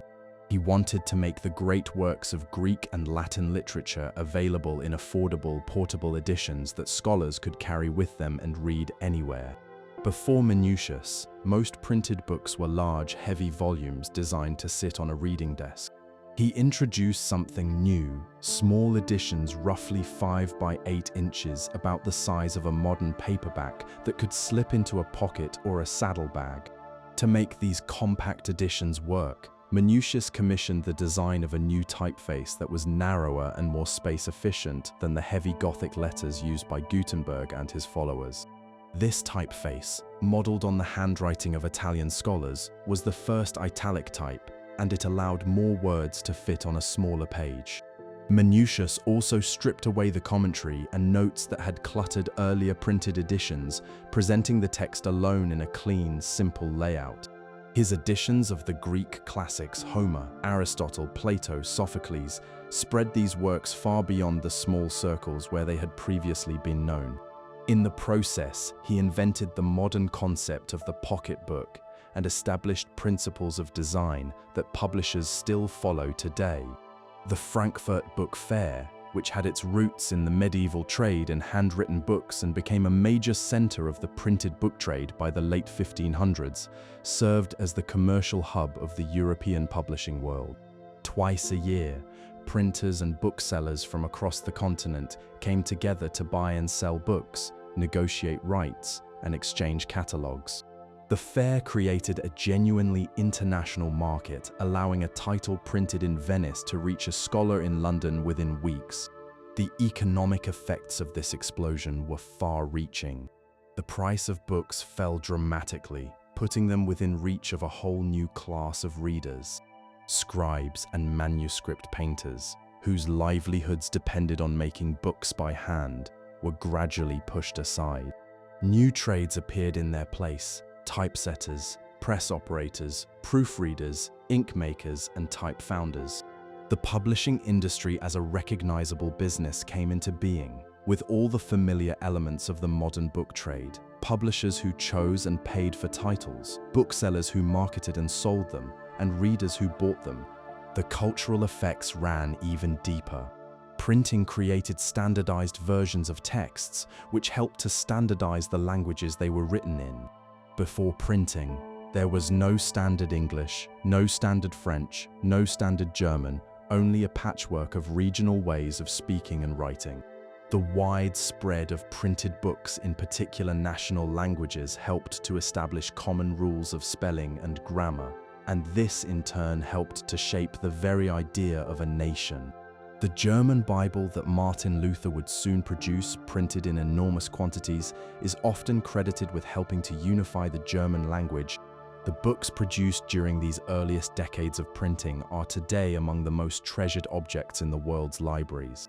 Many of them are strikingly beautiful, combining the precision of the press with the artistry of hand decoration. Printers experimented constantly with typefaces, page designs, illustrations, and decorative borders, producing a wonderful variety within the first few years of the new technology. These early printed books carry within them the energy of a moment of enormous change, the moment when the book, after thousands of years as a rare and precious object, began its transformation into something that could belong to everyone. And it would not take long before that transformation helped to spark a revolution, not just in learning, but in faith itself. On the last day of October in 1517, a monk named Martin Luther reportedly posted a document on the door of a church in the German town of Wittenberg. The document contained 95 points challenging a common practice of the Catholic Church, the selling of certificates that claimed to shorten the time a soul would spend in the afterlife. Whether Luther actually nailed his paper to the church door or simply sent it to the local archbishop, as some historians now believe, is almost beside the point.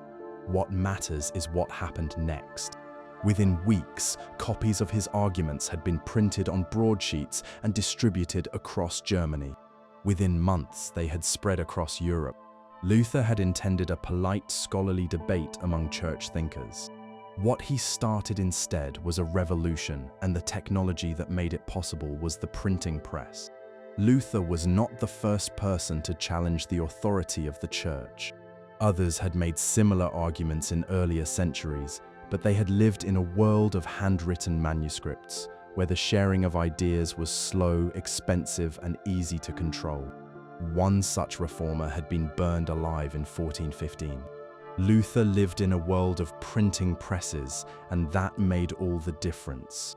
Luther grasped the power of print with an instinct that any modern media professional would admire. He wrote not in Latin, the language of scholars, but in German, the language of ordinary people. He wrote not long academic works, but short, punchy pamphlets, typically 8 to 16 pages, small enough to be printed cheaply, passed around quickly, and hidden from the authorities. Before 1518, there was very little pamphlet publishing in Europe. By 1524, pamphlet production had increased by roughly 1,000-fold, driven mainly by Luther and the furious response he provoked from both allies and opponents. He became the central figure in what some have called the West's first media campaign, producing writings at a pace that kept printers in several cities working around the clock to meet demand. The short pamphlet became the weapon of choice for the reformers.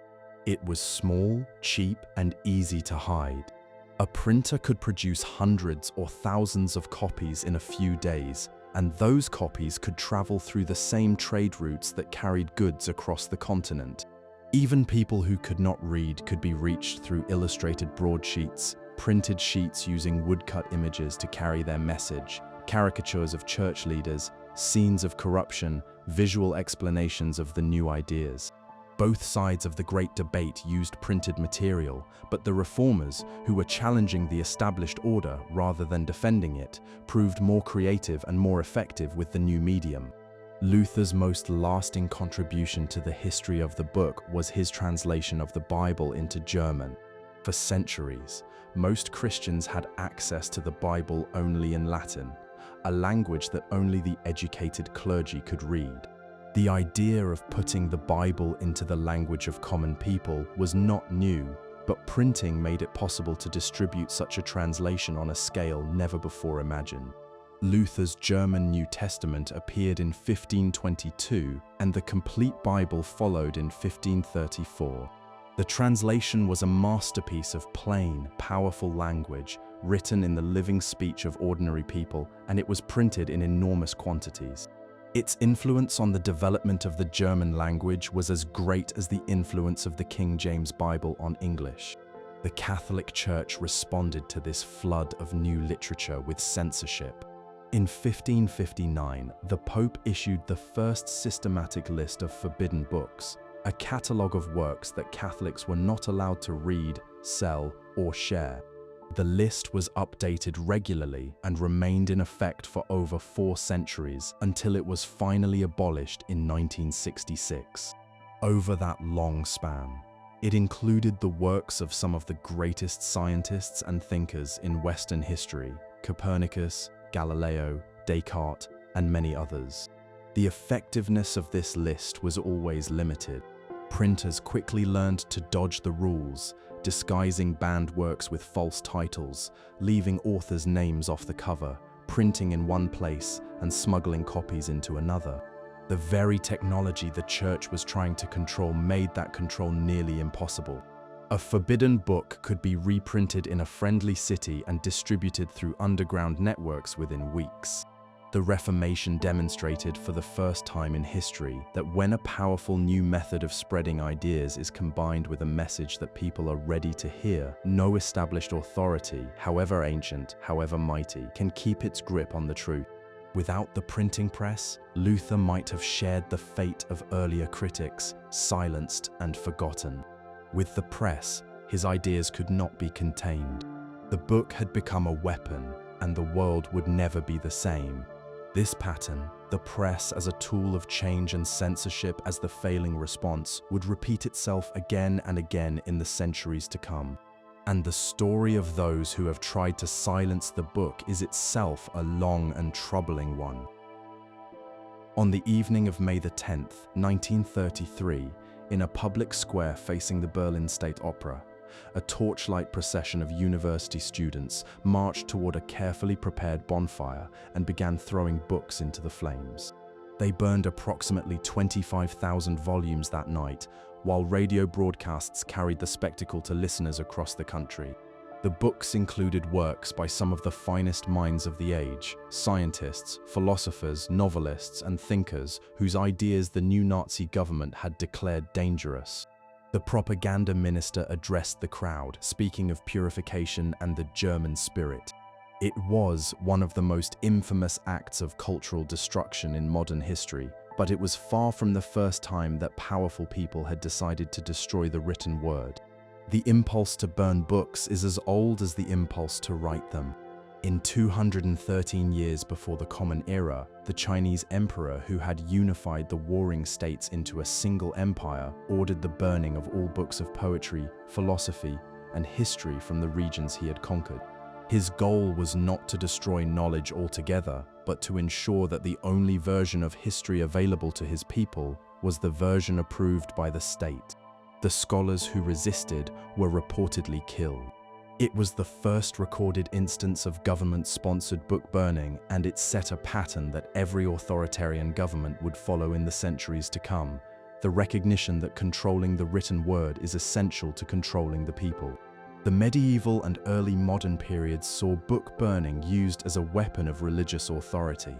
In 1242, the King of France ordered the public burning of 24 cartloads of Jewish religious manuscripts in Paris, one of the most devastating attacks on Jewish literature in medieval history.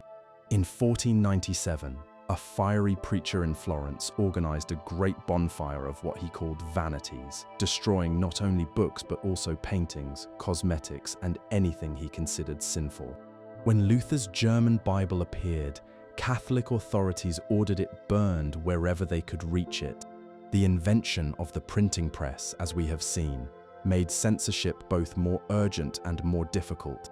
Before printing, controlling the spread of ideas was relatively simple.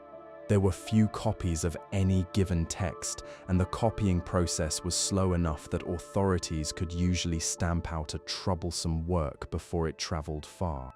After printing, a single press could produce thousands of copies in days, and those copies could travel across borders through the same trade networks that carried everything else. The press created for the first time a truly wide market for ideas, and every government in Europe tried to regulate it. The Catholic Church's list of forbidden books, first published in 1559, was the most organized and long-lasting system of book censorship in Western history. Over more than 400 years, it named thousands of titles across every area of human knowledge. It remained in force until 1966, when it was finally acknowledged that in an age of mass communication, such control was no longer practical.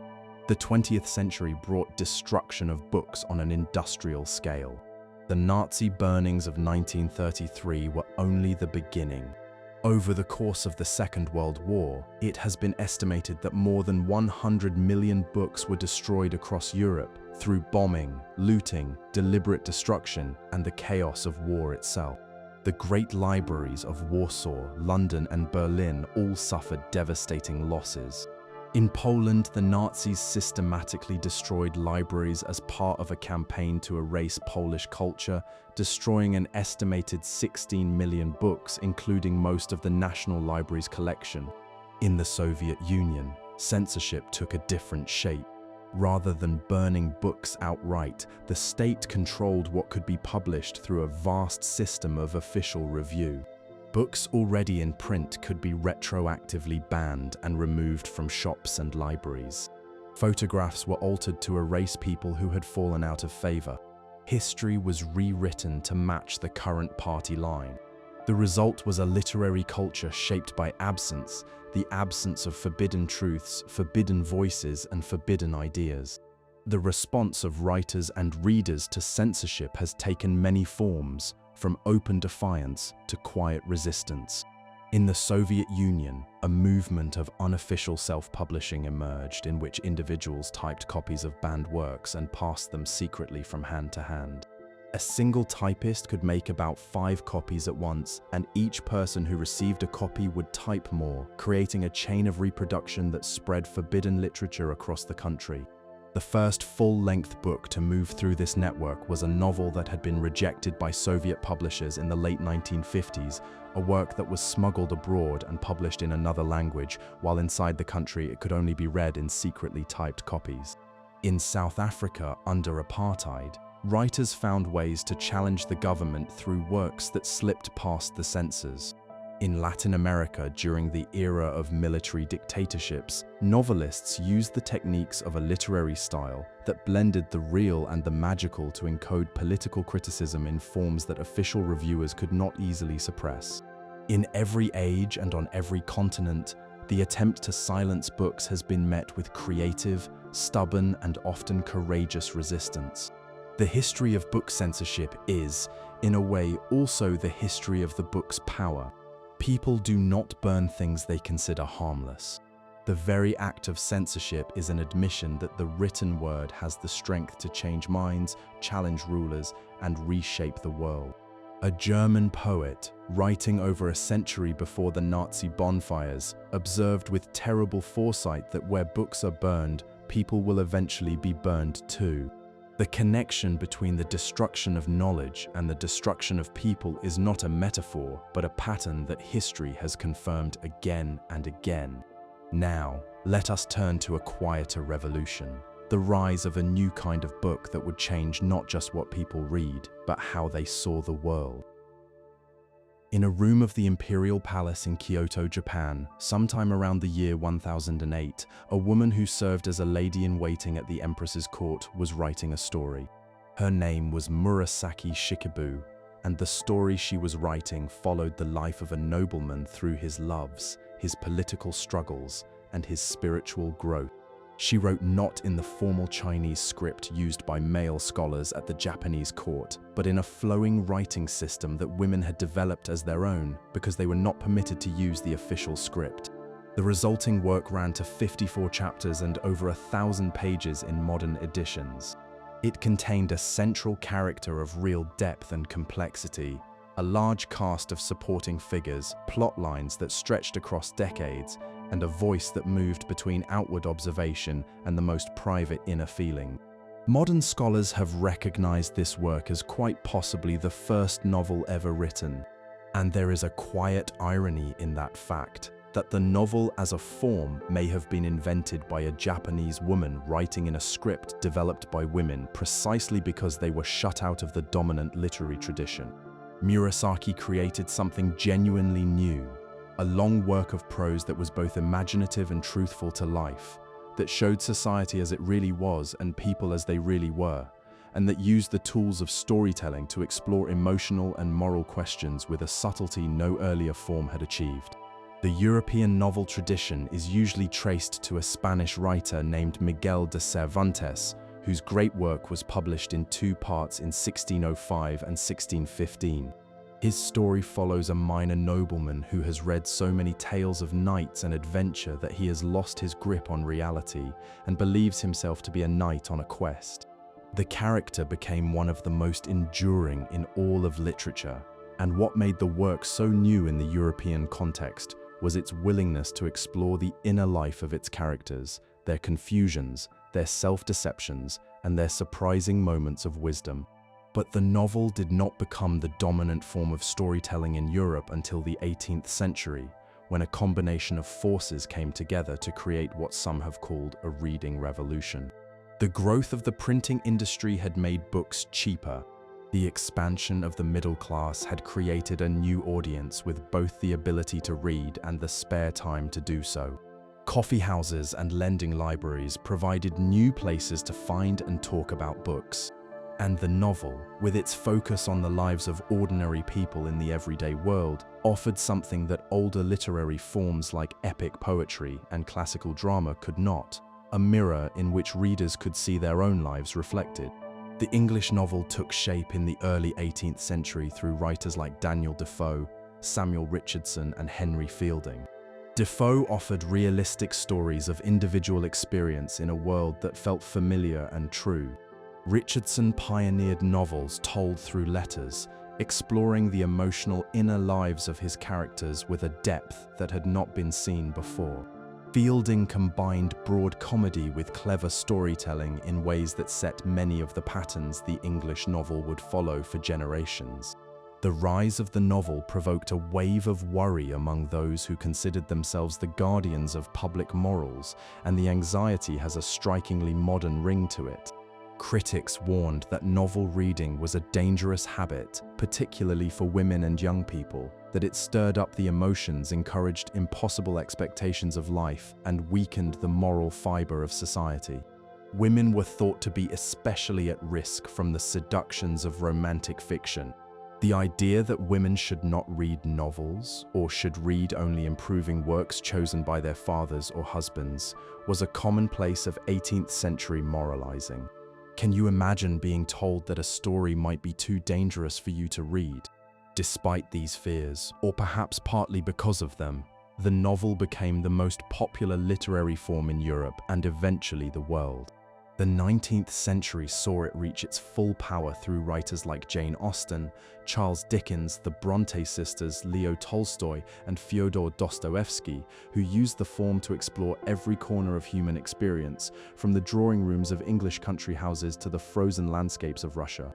The novel became the literary form of the middle class, the form that spoke most directly to ordinary people living through a time of enormous change. What made the novel truly new was not simply that people liked it, but the way it taught them to see. The novel asked readers to imagine the inner lives of others, to understand that every person they passed on the street carried a consciousness as rich and complicated as their own, filled with hopes, fears, memories, and quiet longings. In doing this, the novel expanded the human ability to feel empathy in ways that went far beyond literature and touched on morality and social life. The novel is also, in a deep way, a child of the book itself. It requires sustained, silent, private reading, the kind of slow, immersive attention that only the bound Codex makes possible. You cannot absorb a novel at a public reading. You cannot take in its psychological details while someone reads aloud around a fire. The The novel and the modern book were born together, and they have been companions ever since. And as the novel flourished, a parallel revolution was quietly taking shape, one that would change not what people read, but where they could find the books to read in the first place. In a small town in Pennsylvania in the 1850s, a young Scottish boy named Andrew Carnegie was working 12 hours a day, 6 days a week, in a cotton mill for wages of about $1.20 a week. He was 13 years old. His family had left Scotland in desperate poverty, and the boy had almost no formal schooling. But the town had something special. A private library owned by a local citizen that was open to working boys on Saturday afternoons. Carnegie walked to that library every week, borrowed books and read hungrily. The experience changed his life. Decades later, when he had become one of the wealthiest men in the world through the steel industry, he remembered that library and made a decision that would reshape the world of books. He would use his fortune to build free public libraries so that every working child in the country would have the same chance he had been given.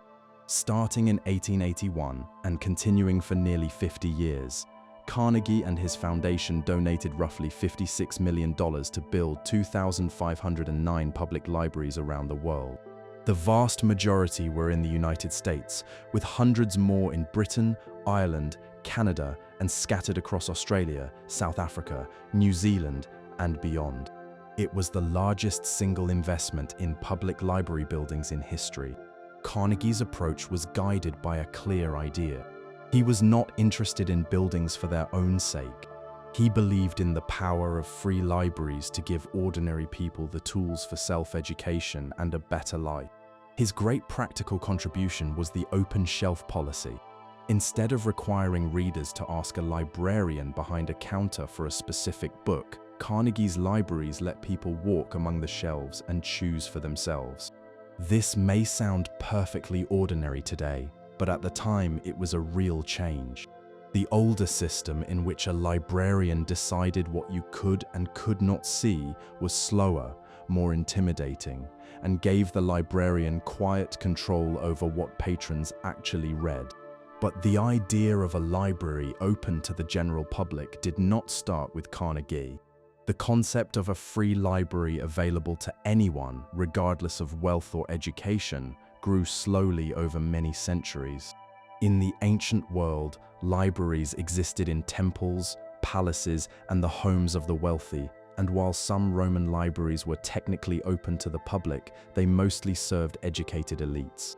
During the Middle Ages, monastery libraries and the new university libraries served their own specific communities. The bold idea that any citizen should be able to borrow a book for free was a proposition that did not gain wide acceptance until the 19th century. Before free public libraries became common, an important step was taken by the circulating library, a commercial lending service that charged a yearly fee. These libraries became very popular in England during the 18th and 19th centuries, giving the growing middle class a way to read more books than they could afford to buy. The largest of these was a London establishment that at its peak held nearly 1 million titles and had over 50,000 subscribers. This commercial library, along with the bookstores that appeared in railway stations across Britain, became one of the biggest buyers of books in the country, giving it enormous influence over what was published and what was read. The modern free public library movement began in the middle of the 19th century, pushed along by a mix of idealism, democratic politics, and the practical understanding that an educated population was essential for an industrial economy. The first tax-supported public library in the United States was established in a small New Hampshire town in 1833. The Boston Public Library, which opened to the public in 1854, became a model for cities across the country. In Britain, a law passed in 1850 gave local governments the power to create free libraries funded by local taxes, though many communities were slow to act on it. Carnegie's library building program transformed the landscape. His method was systematic. He offered to pay for the building itself, but only if the local community promised to fund the library's ongoing costs through taxes. This condition ensured that the libraries would be permanent institutions supported by the public, not temporary gifts. The design of Carnegie libraries became an iconic piece of civic architecture, often featuring a classical entrance with columns, tall windows to let in natural light, and an open floor plan that encouraged browsing. Carnegie's libraries were not without their critics. Some communities resented the deal, accepting a grand building from a man whose fortune had been built, in part, on the hard labor of steelworkers who worked long hours for low pay. A prominent labor leader suggested that Carnegie would do better to pay his workers fairly rather than build libraries for them after the fact. In parts of the American South, Carnegie libraries were built on a segregated basis with smaller, separate buildings for black readers, a painful compromise that reflected the racial injustice of the era, even as it extended the reach of the book to communities that had been largely shut out.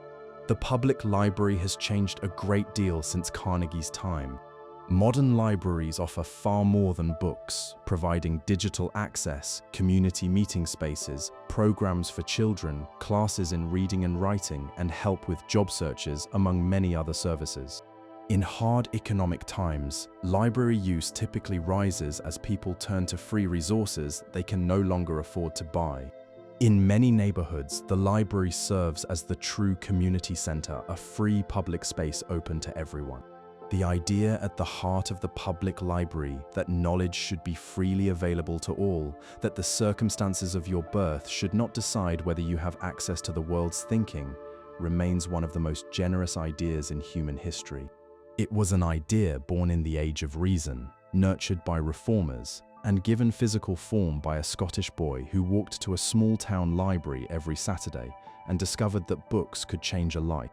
And as libraries were opening their doors, the very machines that produced the books inside them were undergoing their own revolution, one powered by steam and iron.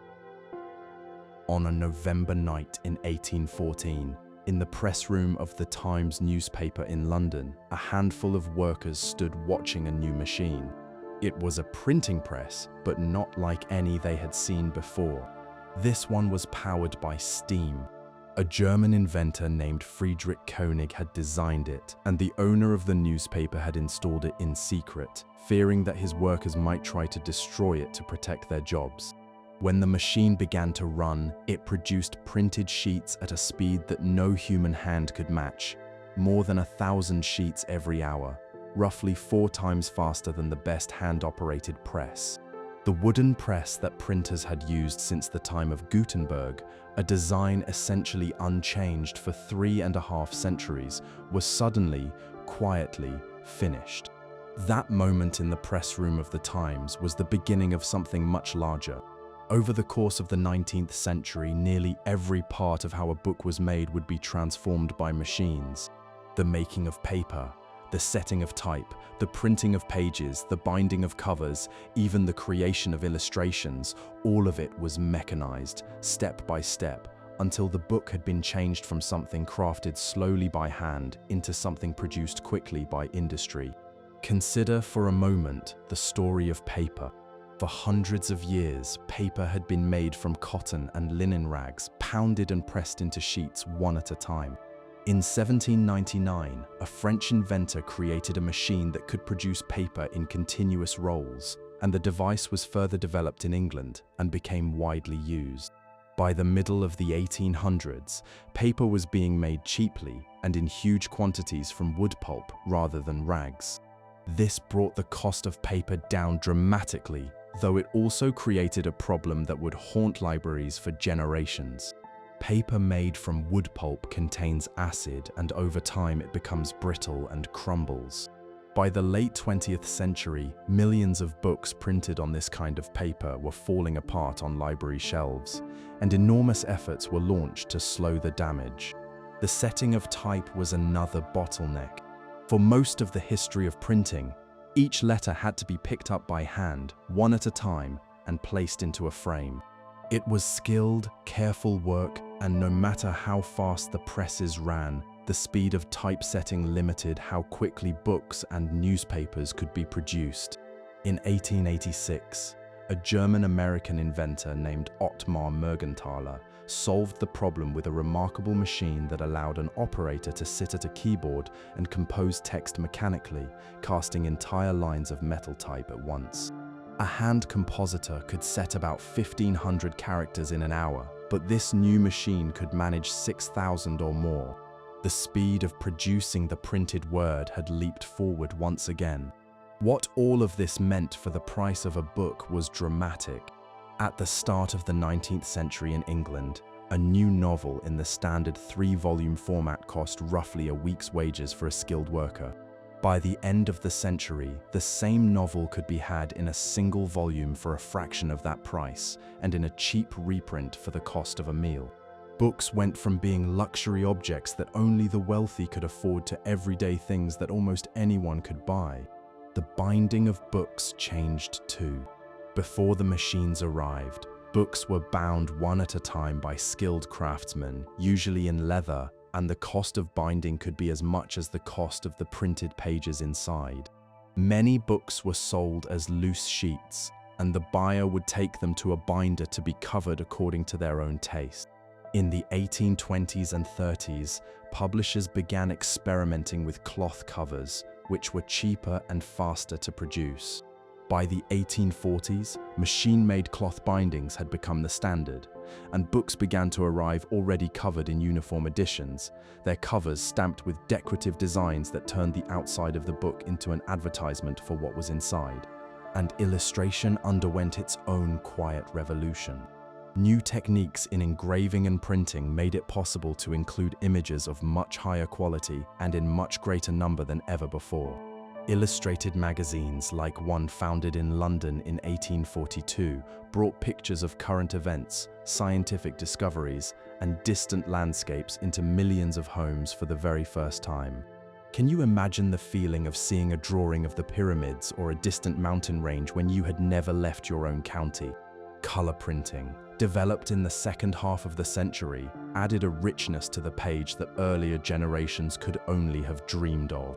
The result of all these changes was what some have called a second printing revolution.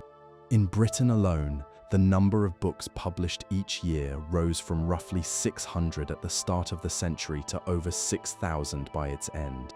And there was a beautiful cycle at work here.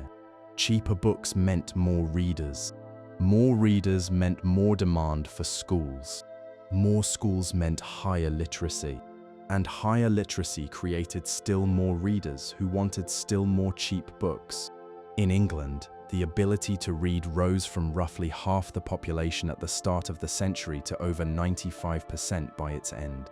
The book, which had been an object for the privileged few through most of its long history, was at last becoming something that almost anyone could hold in their hands.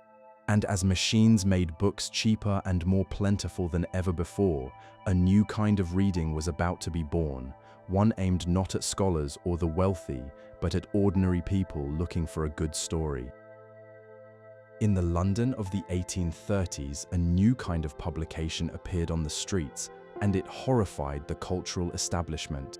It was a slim pamphlet, typically 8 to 16 pages long, printed on cheap paper with a dramatic woodcut illustration on the cover, and it cost exactly 1 penny.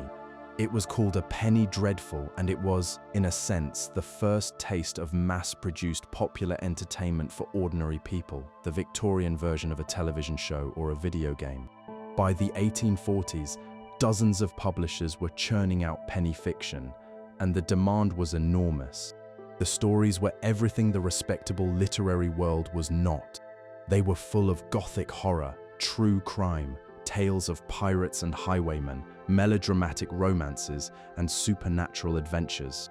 Characters like a vampire named Varney and a murderous barber on Fleet Street first appeared in these cheap serial pamphlets, long before they became famous through other forms. The writing was not elegant, but it was exciting. Every installment ended on a cliffhanger, a moment of suspense designed to make sure the reader came back the following week for the next part. The whole point was to thrill, to shock, to entertain, and the penny dreadfuls did all three with great enthusiasm.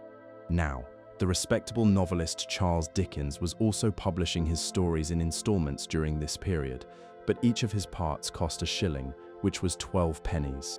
That was still beyond the reach of many working-class readers.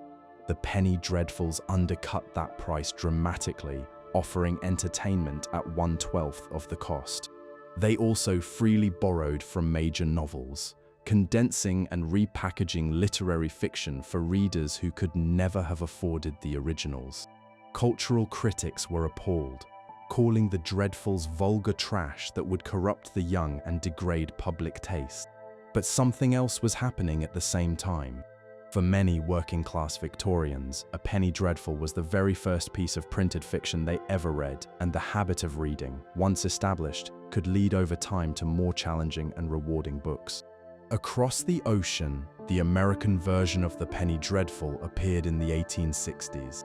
They were called dime novels, and they played a similar role in creating a reading public.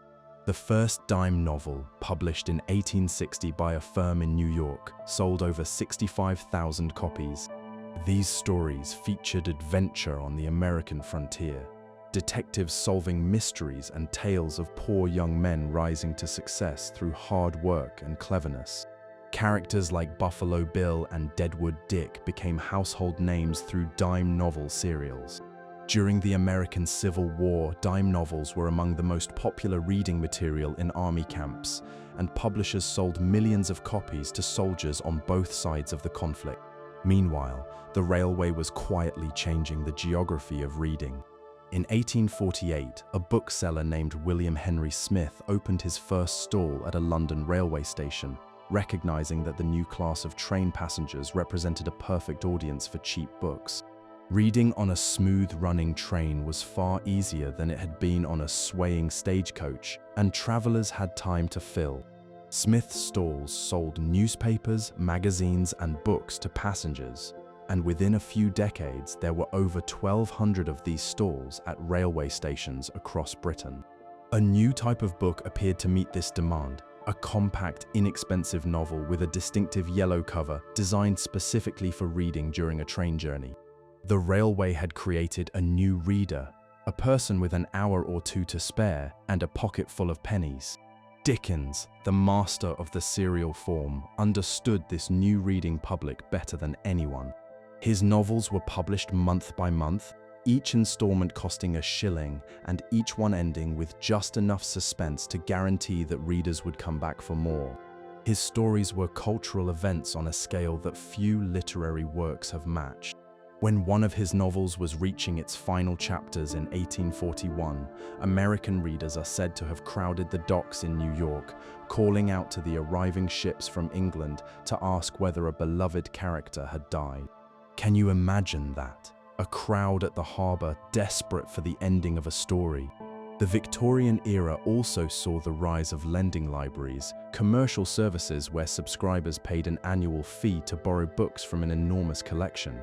The largest of these became one of the biggest purchasers of books in all of England, giving it extraordinary power over what was published and how.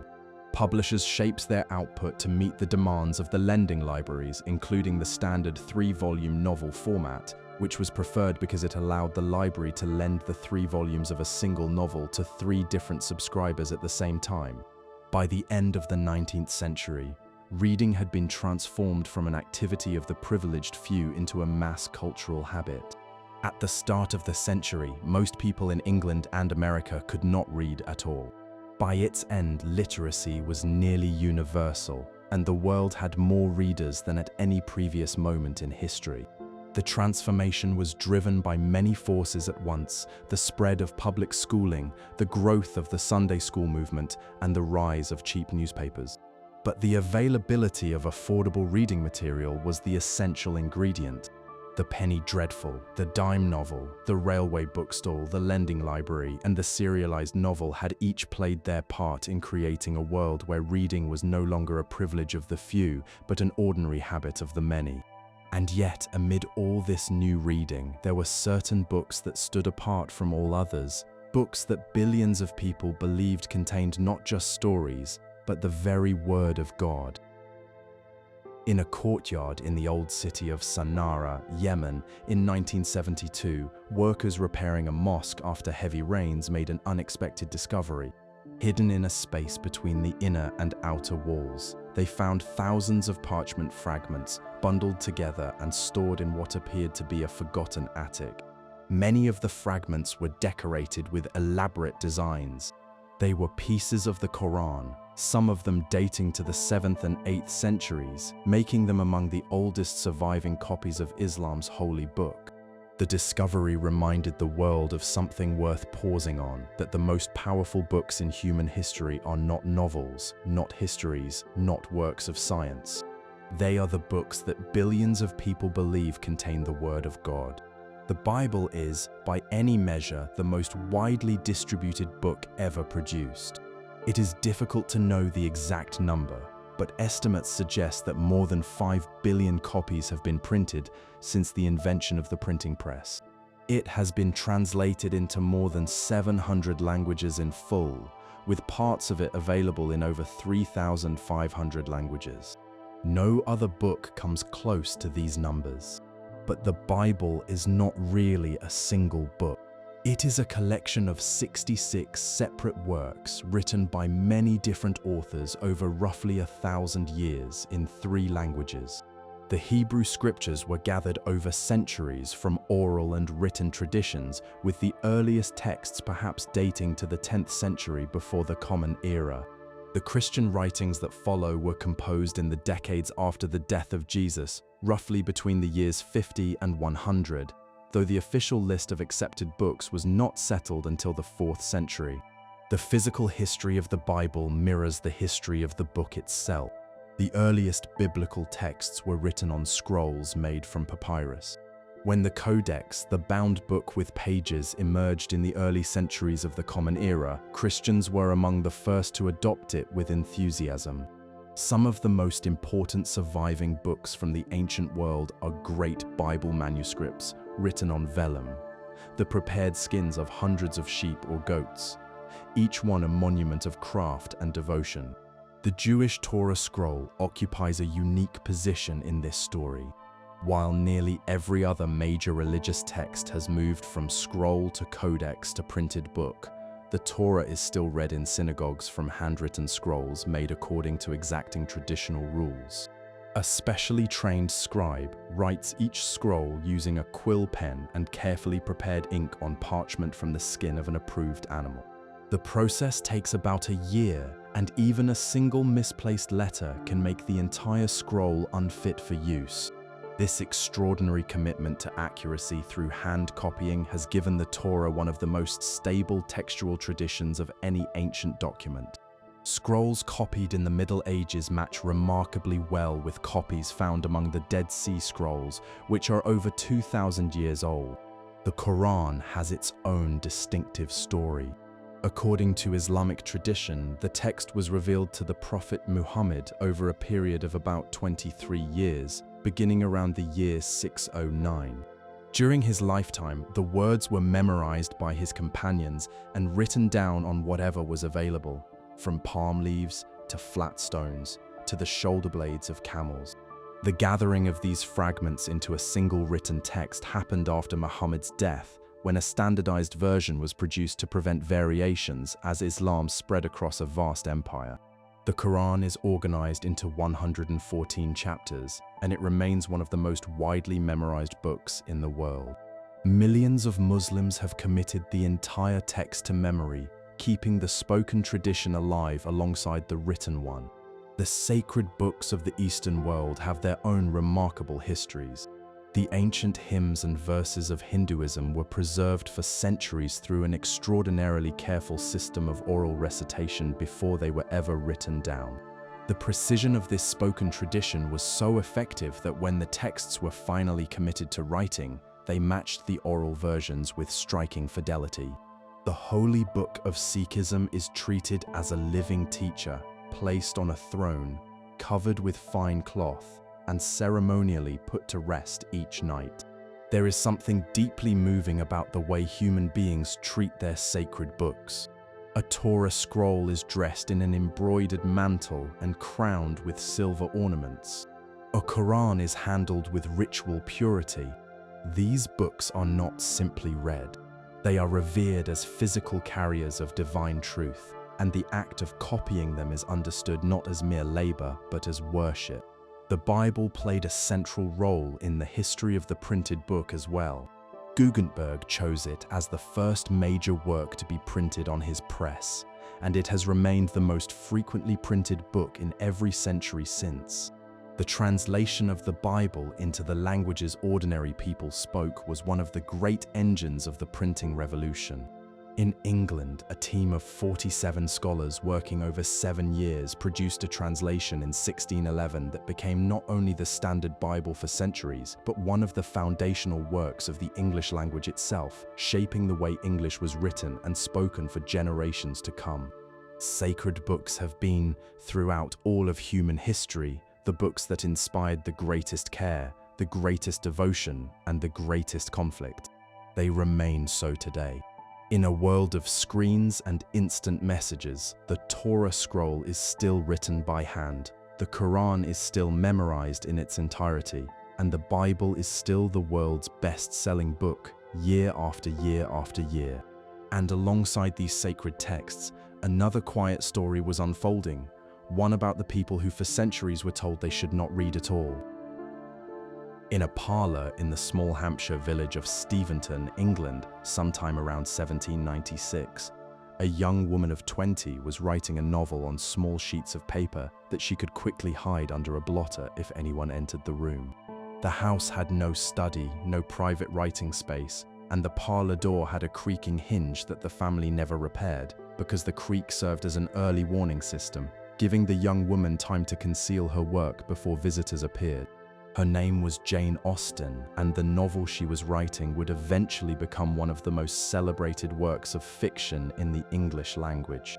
But when it was published years later, her name did not appear on the cover. The title page read simply, "By the author of an earlier work," and nothing more. She was, in the eyes of the world, anonymous.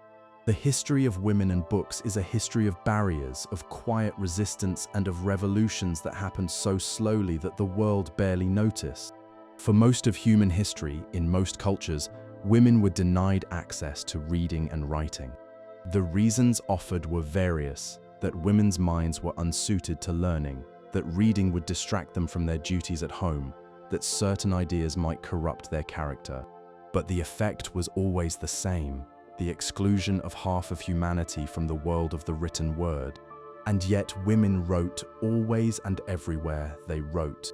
The earliest known author in human history whose name we can identify was a woman, a priestess who lived in the ancient city of Ur around 2285 before the Common Era.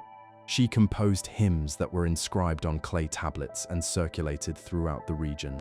Her poems were passionate, personal, and formally daring, and they are the first works in all of human history that can be traced to a specific, named individual. She wrote over 4,000 years ago, in a culture that apparently saw no contradiction between female authorship and social power.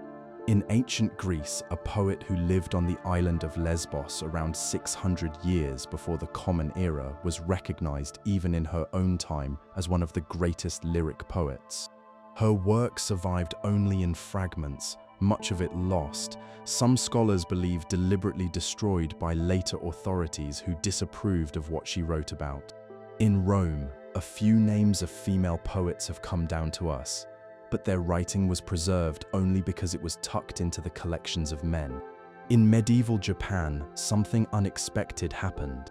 Women of the imperial court were forbidden to write in the formal script used by male scholars, so they developed their own literary tradition using a flowing, cursive writing system that had evolved specifically because women needed a way to express themselves. The result was one of the great flowerings of literature in world history. A woman named Murasaki Shikibu wrote what many scholars consider the first novel around the year 1008. Another woman, Sei Shonagon, wrote a brilliant collection of observations and opinions that remains a treasure of Japanese prose. These women were creating masterpieces at a time when female literary culture in Europe was almost entirely confined to the walls of convents.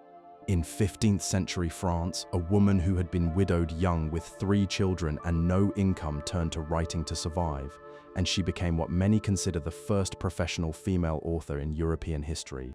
She produced an astonishing body of work, including a book in which she built an imaginary city populated entirely by notable women from history and legend, warriors, scholars, artists, and saints, as a direct answer to the long tradition of writings that dismissed or demeaned women. The invention of printing did not immediately open doors for women. Publishing was controlled almost entirely by men, and women who dared to write faced ridicule, condemnation, or the assumption that their work must have been produced by a man. But the rise of the novel in the 18th century began to shift things. The novel, with its focus on domestic life, emotional experience, and the inner workings of the heart, was considered a somewhat less serious form by the literary establishment. And precisely because it was seen as less important, women were permitted to practice it. Through the novel, women built literary careers, though many published under false names or no name at all.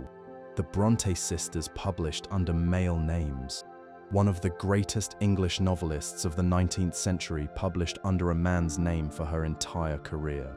The choice was not simply about marketing. It was a survival strategy in a world that systematically placed less value on anything written by a woman. As one of the Bronte sisters wrote to her publisher, they had used false names because they had a sense that female authors were likely to be viewed with prejudice. The worry about women reading was just as fierce as the worry about women writing. Critics in the 18th century warned that novels would inflame women's feelings, encourage unrealistic hopes for their lives, and weaken their commitment to domestic virtue. These fears reflected something deeper: the understanding that reading gave women access to ideas and imagined possibilities that might make them unhappy with the narrow roles society had assigned them. And in truth, the critics were right to be worried. Reading did exactly that. The 20th century saw the barriers begin to fall. A brilliant English writer argued in 1929 that what a woman needed in order to write was money and a room of her own, and she described with devastating clarity how history had denied women both. The explosion of writing by women in the decades that followed transformed not only what was published, but who was understood to be a legitimate author and reader. Today, women are the majority of book buyers and book readers in most of the world's largest markets. In the United States alone, women purchase roughly 65% of all books sold. The journey from a priestess inscribing hymns on clay to a world where women are the primary force in global book culture has been long, uneven, and often painful. But it is, in its quiet way, one of the great stories in the entire history of the book. And as more and more people gained access to books, a new question began to take shape, one that no previous era had needed to answer. Who owns the words once they are written down? In the autumn of 1469, a German printer working in Venice received a remarkable document from the city's government. It was a 5-year monopoly granting him the exclusive right to print books within Venetian territory. No one else could set up a press or sell printed books in the city without his permission. It was the first known record of any European government granting this kind of privilege to a printer, and it established a principle that would echo through 5 centuries of law and conflict: the idea that putting words on paper creates a kind of property, and that property can be owned, controlled, and fought over. The printer died within months, and his monopoly lapsed with him, but the idea survived. Over the following decades, Venice developed an increasingly detailed system of printing privileges, granting exclusive rights to individual printers for specific titles. The system was designed mainly to protect the investment of the people who paid to produce books, not the creative work of the people who wrote them. If an author sold a manuscript to a printer, the author gave up all control. The notion that a writer owned the ideas expressed in a book was still centuries away. In England, the regulation of printing took a different path. A guild of London printers and booksellers was granted a royal charter in 1557 that effectively gave it a monopoly over the English book trade. Under this system, the right to print a book belonged not to the author, but to the guild member who registered the title. Once registered, that member owned the right to print it forever. Authors had no legal stake in their own work. They sold a manuscript for a one-time payment, and the buyer owned it for good. The arrangement served two purposes at once. It protected the business interests of the book trade, and it gave the government a way to control the press, since the guild cooperated with authorities to suppress anything considered dangerous or heretical. This system held for over a century and a half, but by the early 1700s, it was crumbling. The law that had given force to the guild's monopoly was allowed to expire, and in the confusion that followed, competing publishers began reprinting each other's titles without permission. The guild appealed to Parliament for help, and the result was a new law that took effect in 1710. Its title said a great deal about its intent, an act for the encouragement of learning, by granting rights over printed books to the authors who wrote them for a limited time. This law was a turning point for two reasons. First, it was the first copyright law in Western history to be enacted by a legislature rather than handed down by a king or enforced by a guild. Second, and more importantly, it recognized for the first time that the original owner of a written work was the person who wrote it, not the person who printed it. The law granted authors a period of protection lasting 14 years, with the possibility of a second 14-year term if the author was still alive. After that, the work entered what we would now call the public domain, free for anyone to use. In practice, most authors still sold their rights to publishers for a single payment because they could not afford to print and distribute books on their own. But the principle had been planted that writing creates a legal right, and that right begins with the writer. The American founders took note. The United States Constitution included a specific provision giving Congress the power to protect the writings of authors for limited periods of time, and the first federal copyright law was enacted in 1790, granting a 14-year term. Over the following 2 centuries, that term was extended again and again.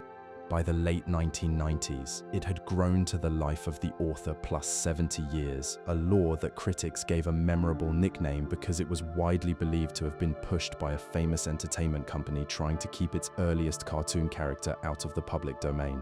For most of the 19th century, copyright protection stopped at national borders.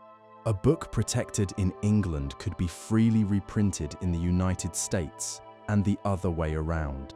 American publishers built profitable businesses by printing the works of popular British authors without permission or payment.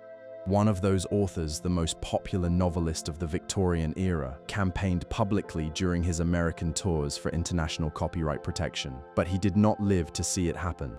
The issue was not resolved until an international agreement in 1886 established the principle that copyright should be automatic and should be respected across national borders. The United States, which had long profited from the absence of such rules, did not join this agreement until 1989. The arrival of the digital age has created entirely new problems for the idea of owning words. The ease of copying and sharing digital files has made enforcement far more difficult, and the rise of the internet has produced new forms of expression, from personal blogs to social media posts, that do not fit neatly into legal rules designed for the age of the printing press. One of the largest legal battles in recent book history was fought over a project to scan and catalog millions of books, making their contents searchable online. The case wound through the courts for a decade before it was finally settled. At the heart of copyright law, there has always been a tension that has never been fully resolved. On one side is the fair claim of authors to be rewarded for their creative work. On the other is the equally fair claim of the public to have access to knowledge and ideas. Every extension of copyright protection benefits current owners at the cost of future creators and the general public. Every weakening of protection benefits readers and future writers at the cost of those who are writing now. It is a tension built into the very nature of ideas, because a thought once expressed is at the same time the product of a single mind and the common inheritance of all humanity. And while lawmakers argued over who owned the words, a quiet revolution was about to make those words cheaper and more portable than they had ever been before. On a railway platform in Devon, England, in the spring of 1935, a publisher was returning from a weekend visiting a famous mystery novelist at her country home. He wanted something to read on the train, but the bookstall at the station offered nothing he thought was worth buying, only expensive hardcovers, outdated magazines, and cheap reprints of poor quality. The experience irritated him. Why, he wondered, should it be impossible to buy a good book for the same price as a packet of cigarettes? His name was Alan Lane, and that simple question would transform the world of books. Lane's idea was straightforward but daring. He would publish high-quality works of fiction and non-fiction, not obscure titles, but the best contemporary writing in small, inexpensive paperback editions. They would cost 6p, about the price of 10 cigarettes. They would be sold not just in bookshops but in railway stations, tobacconists, and chain stores. The covers would be clean and modern, color-coded by category: orange for fiction, green for crime, blue for biography. He would call them penguins. His partners thought it was madness, and the booksellers were just as doubtful. The received wisdom of the industry was that cheap books would ruin the market for expensive ones, that no one would buy serious literature in a chain store, and that the whole venture would lose money. Lane went ahead anyway. The first 10 Penguin titles appeared in July of 1935, and early sales were slow. Then a buyer for a large chain store placed a big order, and the books flew off the shelves. Within 10 months, Penguin had sold 1 million copies. The idea that had seemed like madness turned out to be the most successful change in publishing since Gutenberg. Lane was not the first person to sell cheap paperback books. Affordable editions had existed in various forms throughout the 19th century. What Lane did was combine quality writing, attractive design, mass distribution, and aggressive pricing into a formula that proved impossible to resist. He made it respectable to buy a good book for almost nothing, and he made it possible to find that book almost anywhere. Then came the war, and the Paperback Revolution accelerated in ways no one could have predicted. In the United States, a program was created in 1943 to produce special lightweight paperback books for free distribution to American soldiers, sailors, and Marines. Between 1943 and 1947, the program published over 1,300 titles in editions of 50,000 to 155,000 copies each, distributing a total of more than 122 million books to service members around the world. The books were small enough to fit in a uniform pocket and bound so they could be held in one hand. These little books did something that no previous program had ever accomplished. They turned an entire generation of young men into readers. Many of the soldiers who received them had never read a book for pleasure in their lives. Growing up during the Great Depression, they had often had little access to education or libraries. The books gave them, for the first time, the experience of losing themselves in a story, in a foxhole in France, on a transport ship crossing the Pacific, in a hospital bed in Italy. And when those men came home after the war, they kept reading. They went to college, they built home libraries, they bought books for their children. The Paperback Revolution was, in a very real sense, born from war. In the American market, mass-market paperbacks appeared with garish illustrated covers designed to catch the eye in drugstores, bus stations, and newsstands, sold on spinning racks next to magazines and comic books. The literary establishment regarded them with suspicion, but the paperback publishers were reaching millions of people who had never set foot in a bookshop. The paperback transformed the economics of publishing in a way that is worth pausing on. A hardcover novel in the 1940s might sell 5,000 copies at $3 each. The same novel, reissued in paperback a year later, might sell 500,000 copies at 25 cents. The revenue from paperback reprints became essential for both publishers and authors, and the competition for paperback rights could be fierce. The paperback also changed what was possible in the developing world. In India, affordable English-language paperbacks gave an entire generation access to world literature at prices they could manage. In Africa, a series of paperback editions beginning with a landmark Nigerian novel brought African writing to an international audience for the first time. In Latin America, in Asia, in the Middle East, the inexpensive paperback became the primary way that people encountered literary culture. Alan Lane died in 1970, having lived long enough to see his idea reshape the world of books. By then, his company had published over 3,000 titles and sold hundreds of millions of copies. A series of affordable classics, launched with a translation of a famous ancient poem about a hero trying to get home after a war, had made the great works of world literature available to ordinary readers for the first time. The Paperback Revolution was not just a change in format. It was a change in the social meaning of reading. Before the paperback, owning books was a marker of wealth and education. After the paperback, books became ordinary objects, available everywhere, affordable to almost everyone. You could read one on a bus, bend it in your back pocket, leave it on a park bench for someone else to find. The book had come down from the shelf and into the street, and it was never going back. And yet, even as books became cheaper and more widely available, the 20th century would also reveal just how fragile they could be, especially in times of war. In the winter of 1944, a young American soldier was huddled in a foxhole somewhere in the Ardennes forest during one of the bloodiest battles of the Second World War. He was cold, frightened, and far from home. In his pocket was a small, lightweight paperback, one of the free editions distributed to American troops. It was a novel about a young girl growing up in poverty in early 20th century New York. Years later, the soldier would say that the book saved his sanity during those terrible weeks in the forest. He was not alone. Across the war, millions of soldiers were reading their way through the worst days of their lives, and the experience would shape both them and the future of the book. War and books have been intertwined throughout human history in a relationship that is both destructive and creative at the same time. Wars destroy books, sometimes deliberately, sometimes as the collateral damage of bombs and fires, sometimes as a calculated attempt to erase an entire culture.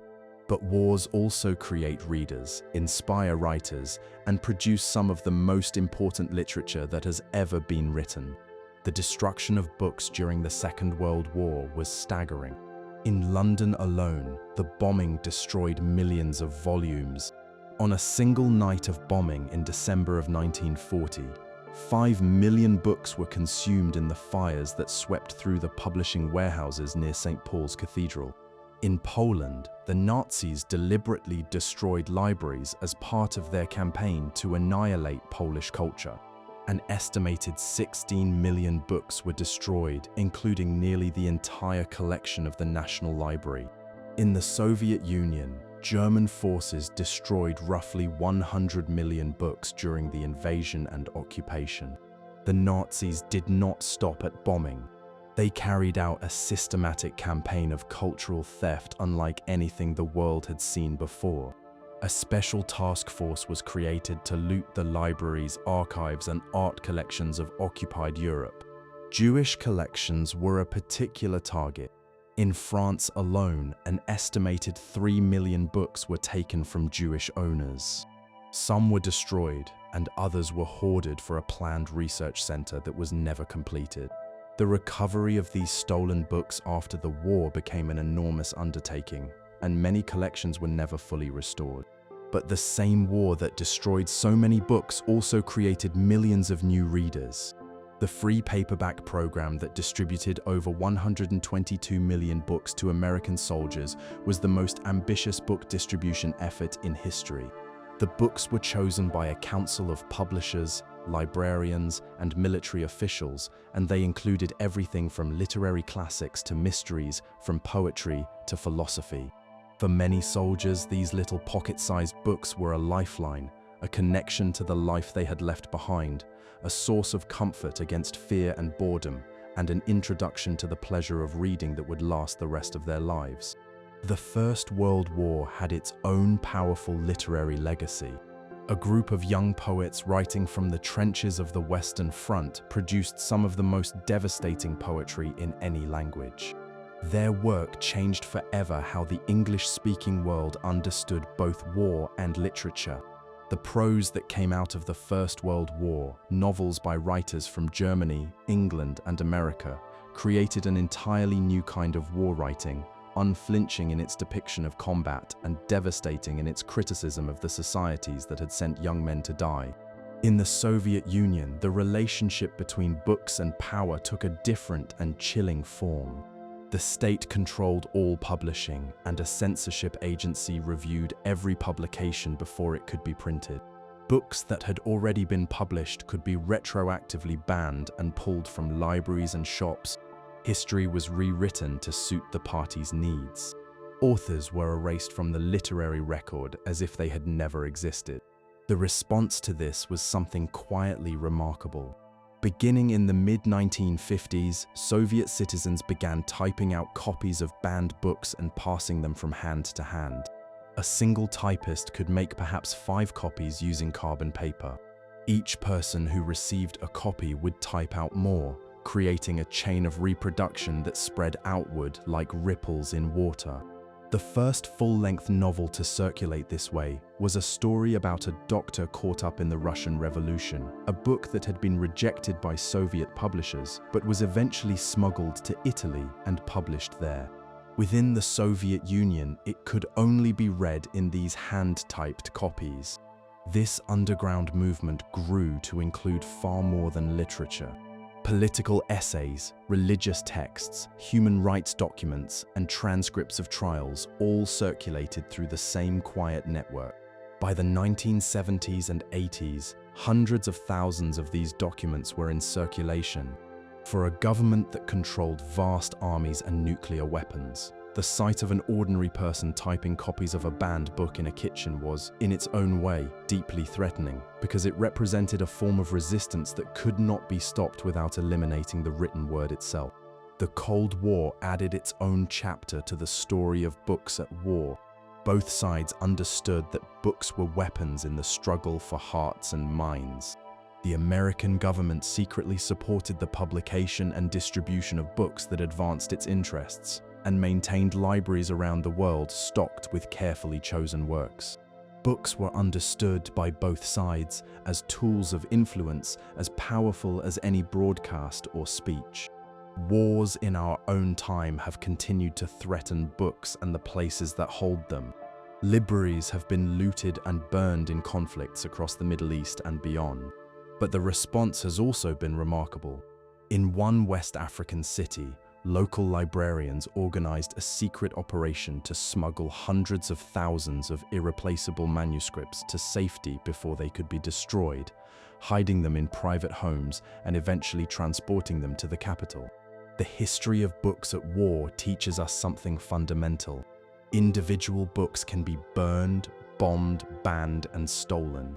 But the ideas they carry, once set loose in the world, are extraordinarily difficult to destroy. Every book burning is an admission that words are dangerous. Every act of censorship is a confession that books have power. And every soldier who reads a novel in a foxhole, every person who types a banned manuscript in their kitchen, every librarian who risks their safety to protect a collection, all of them affirm the same ancient conviction that the written word is worth protecting. And far from the battlefields, another kind of awakening was taking place as writers across Africa and Asia began to use the book as a tool of liberation and self-expression. In 1958, a 28-year-old Nigerian writer published a novel that would change the world of books. It was a slim book, barely 200 pages, set in a village in southeastern Nigeria during the period of British colonial intrusion. It told the story of a proud and powerful man whose world is gradually taken apart by forces he cannot control, the arrival of missionaries, the imposition of colonial government, and the slow erosion of the traditions that had given his life its meaning. The novel was published in London, and its early reception was modest. But within a few years, it had become the most widely read novel in African literary history.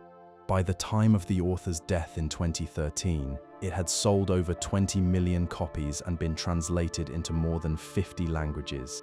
The book was written in direct response to what its author saw as the misrepresentation of Africa in European literature. He was particularly provoked by a famous European novel that portrayed Africa as a dark wilderness populated by nameless, voiceless people.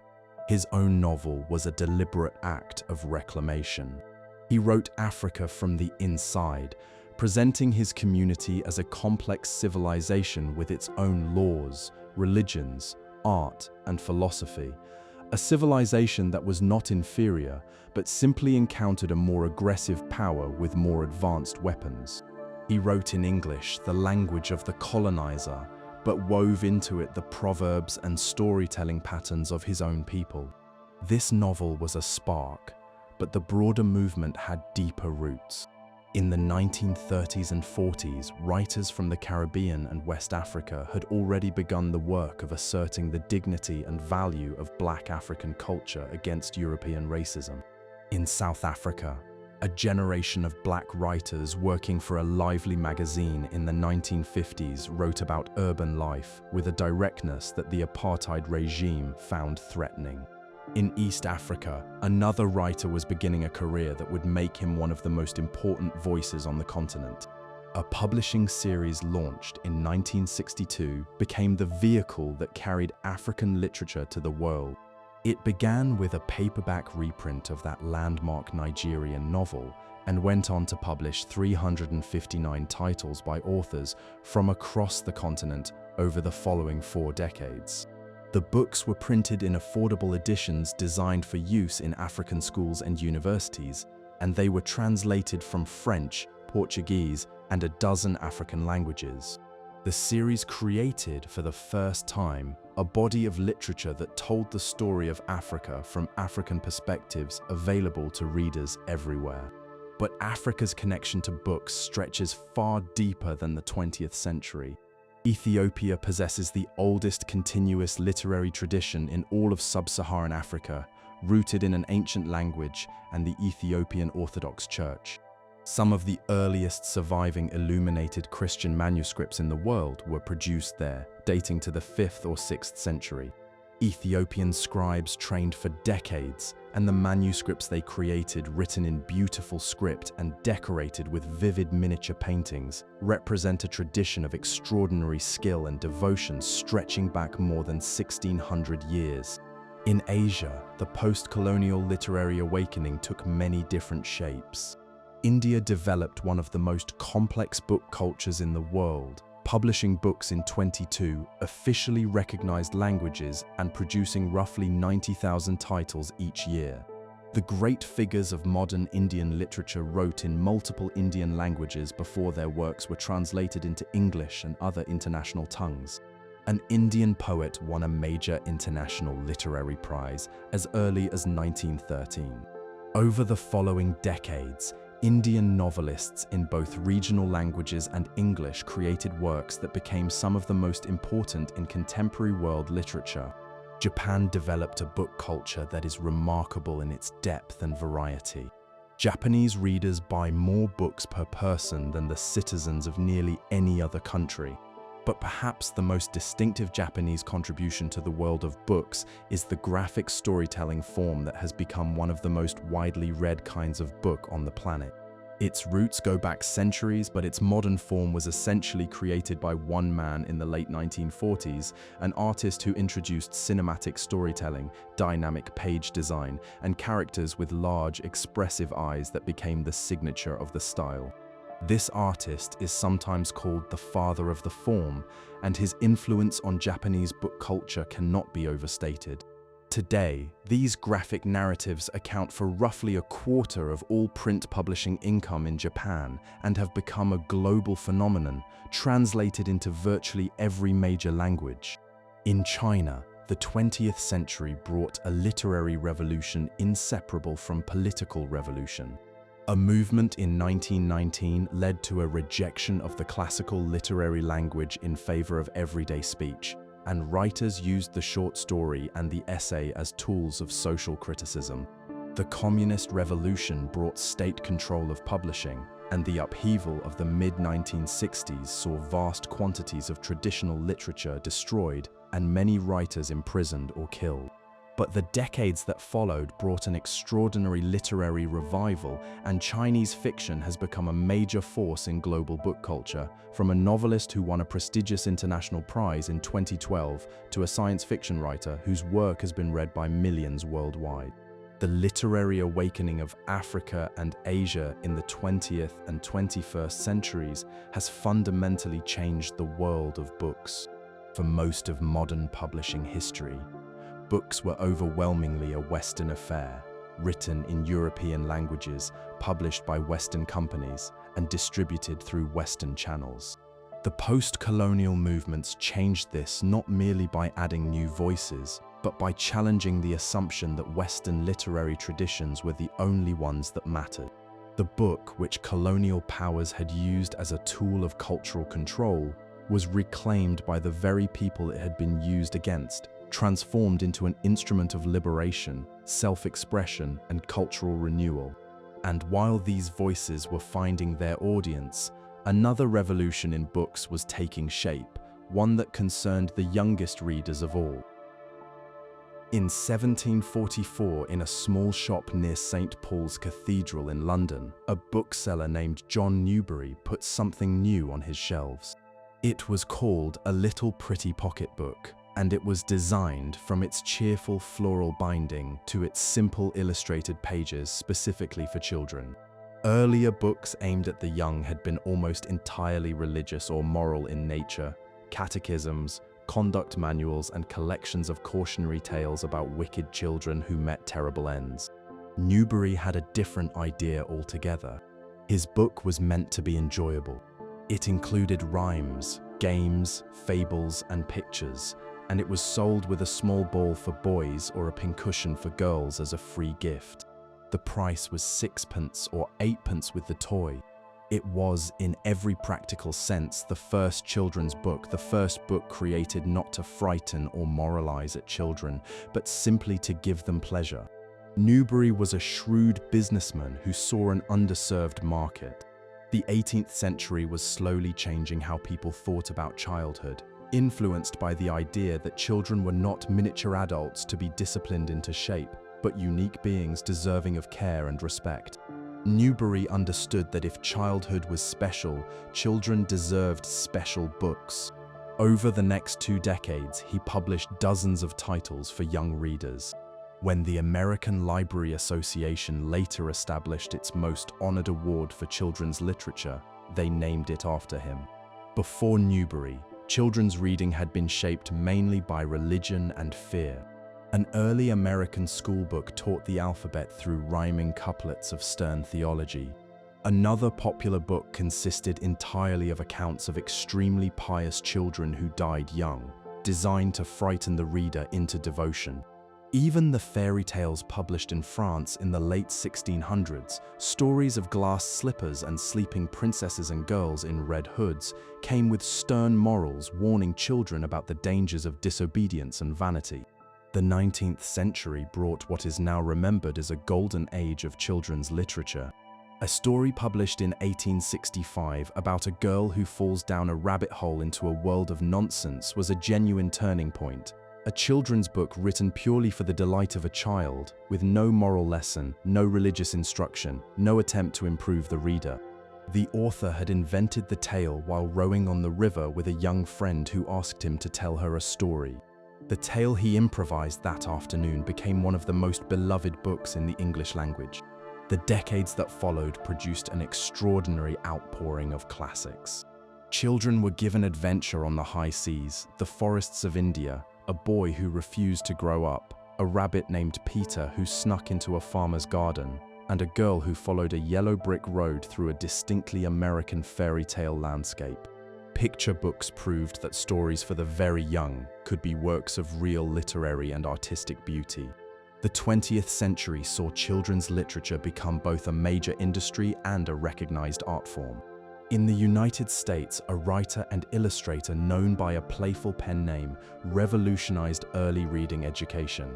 His publisher challenged him to write an engaging story using only 225 words from a set list that every young child should know. The result was a book that has sold over 10 million copies and changed the way an entire country teaches children to read. He proved that a book designed to help children learn could also be wildly entertaining. In Britain, the mid-20th century brought a remarkable flowering of children's fantasy. One series created a magical land reached through a wardrobe, while another author wrote darkly comic novels that were notable for their willingness to portray the cruelty and absurdity of the adult world from a child's point of view. His villains were memorably grotesque, and his young heroes triumphed not through obedience or good behavior, but through intelligence, courage, and occasionally a bit of magic. These stories refused to sentimentalize childhood, and children loved them for it. And then, in the summer of 1997, a London publisher released a modest first edition of 500 copies of a novel by a previously unknown author. She had written the book while living on very limited means in Edinburgh, and it had been rejected by 12 publishers before it was finally accepted, reportedly because the 8-year-old daughter of one of the company's executives read the opening chapter and demanded to know what happened next. What happened next was the most extraordinary publishing event of the modern era. The series that followed, 7 novels published over 10 years, has sold over 600 million copies worldwide and been translated into more than 80 languages. The books turned children who had never willingly read a book into devoted readers who would line up at midnight for the release of the next installment. Each new volume became a global event, with bookshops hosting midnight parties and newspapers running front-page stories about the plot. The series demonstrated something the publishing world had been slow to understand, that children's books were not a minor corner of the market, but potentially its most powerful engine. The history of children's books mirrors the history of the book itself. It is a story of the gradual opening of reading to everyone, the recognition that every person, including the very youngest, has a right to the pleasures and possibilities of the written word. From a cheerful little pocketbook sold with a toy in 1744 to a global phenomenon that turned an entire generation into readers, the fundamental insight has remained the same. Give children books that they genuinely want to read, and you will create readers for life.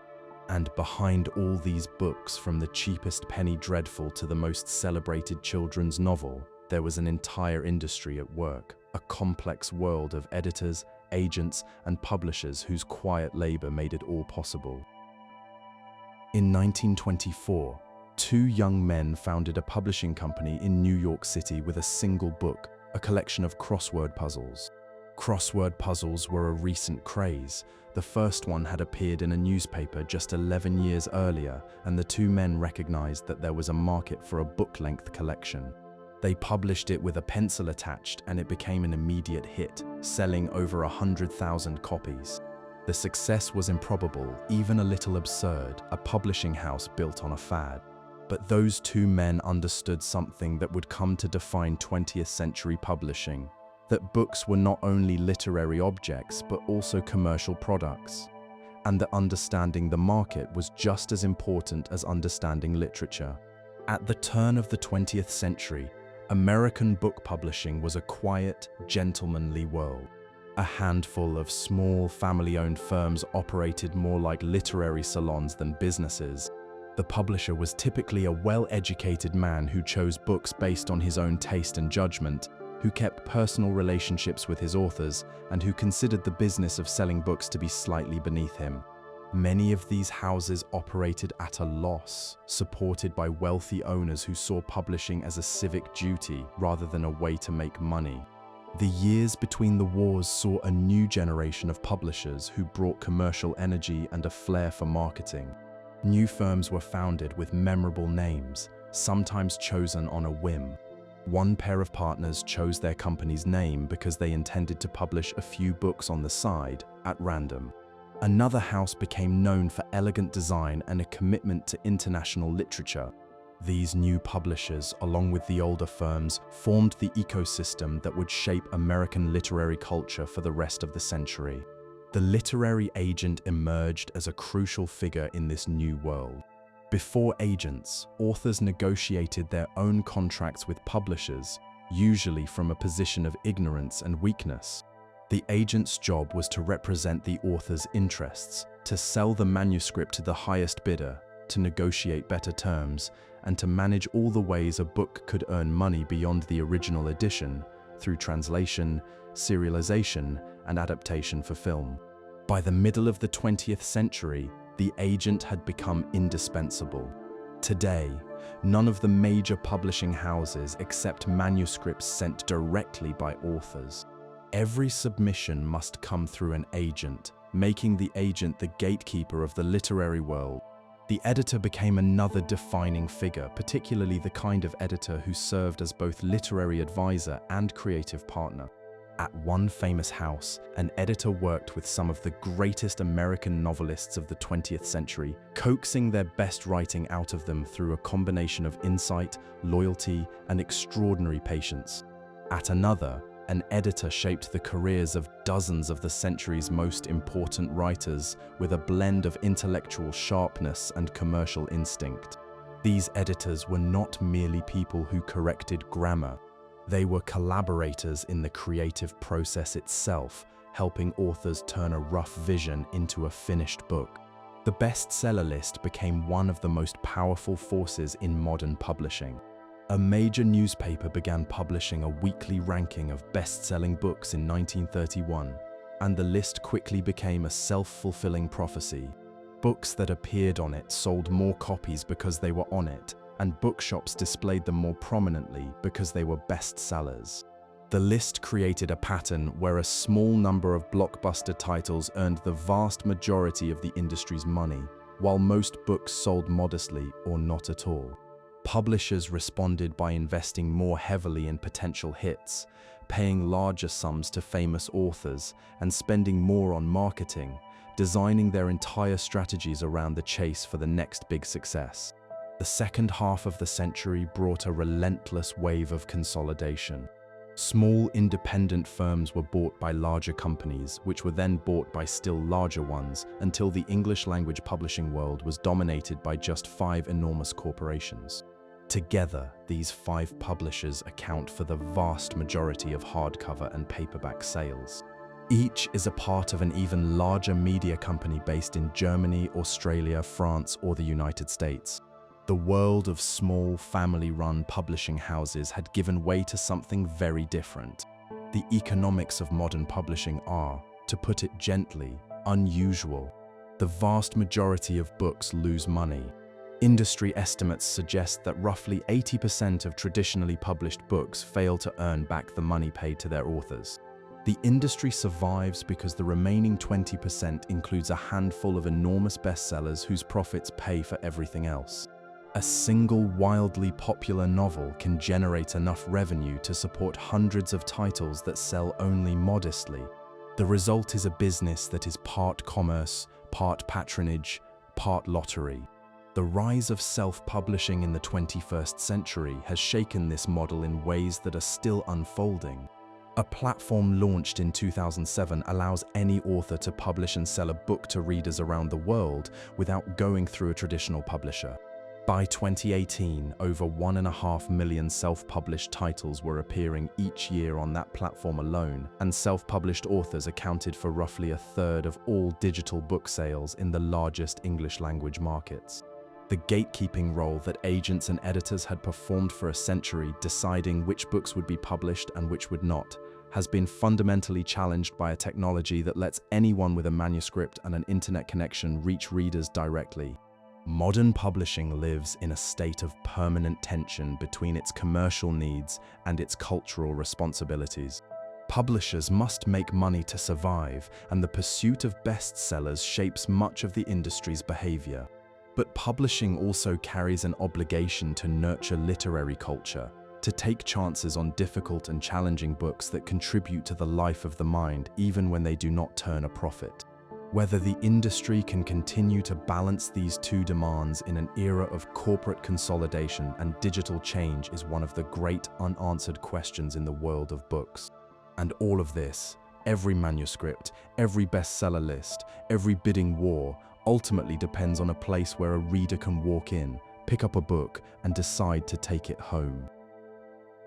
On a rainy afternoon in 1919, a young American woman opened a small bookshop and lending library on the left bank of Paris. She called it Shakespeare and Company. The shop was modest, a single room lined with shelves, a few chairs, and a system of cards for lending books. But it quickly became the intellectual heart of literary life among the writers and artists who had gathered in Paris after the First World War. Hemingway borrowed books there and later remembered it as the only truly warm and cheerful place in his neighborhood. James Joyce, who had been struggling to find anyone willing to publish his experimental and controversial novel, found his champion in the woman who ran the shop.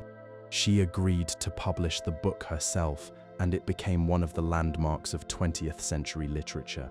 The story of the bookshop is, in many ways, the story of the book itself, a history of the places where books and readers meet. From the earliest days of the book trade, the spaces where books were sold have been far more than simple shops. They have been gathering places for thinkers, nurseries for literary movements, refuges for the lonely and the curious, and public spaces where the life of the mind happens in the company of strangers.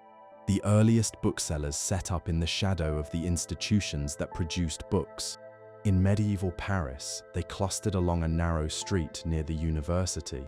Along the banks of the Seine, sellers of used books began displaying their wares from open stalls, a tradition that started in the 16th century and continues to this day, one of the most familiar sights in all of Paris. In London, the book trade centered on the churchyard of St. Paul's Cathedral. In the great cities of the Islamic world, booksellers gathered in the marketplaces of Cairo, Damascus, and Baghdad, where the booksellers' market was one of the most important cultural institutions of the medieval city. In the 18th and 19th centuries, bookshops evolved into something more complex: cultural institutions, community gathering places, and expressions of intellectual identity. The great bookshops of this period were often run by charismatic figures who became literary celebrities in their own right. In London, in the 1790s, one bookseller opened a shop he called the Temple of the Muses, claiming to have 500,000 volumes in stock. His shop, with its enormous circular counter and galleries of books rising to the ceiling, was one of the great commercial spectacles of its time. In the United States, the bookshop tradition developed its own character.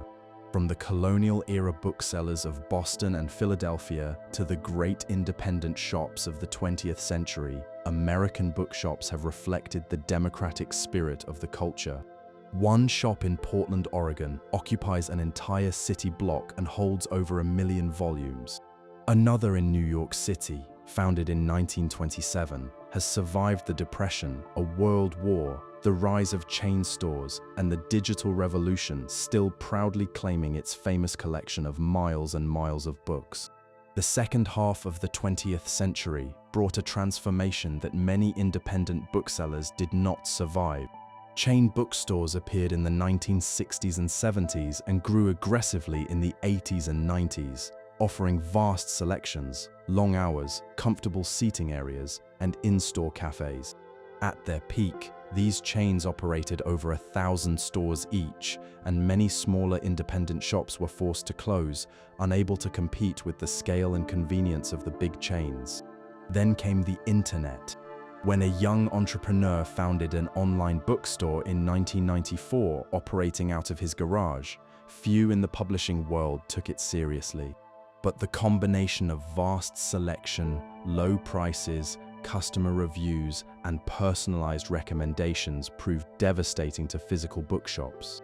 One of the two largest chains filed for bankruptcy in 2011 and closed all of its stores, brought down in part by a catastrophic decision to hand its online business to its most dangerous competitor.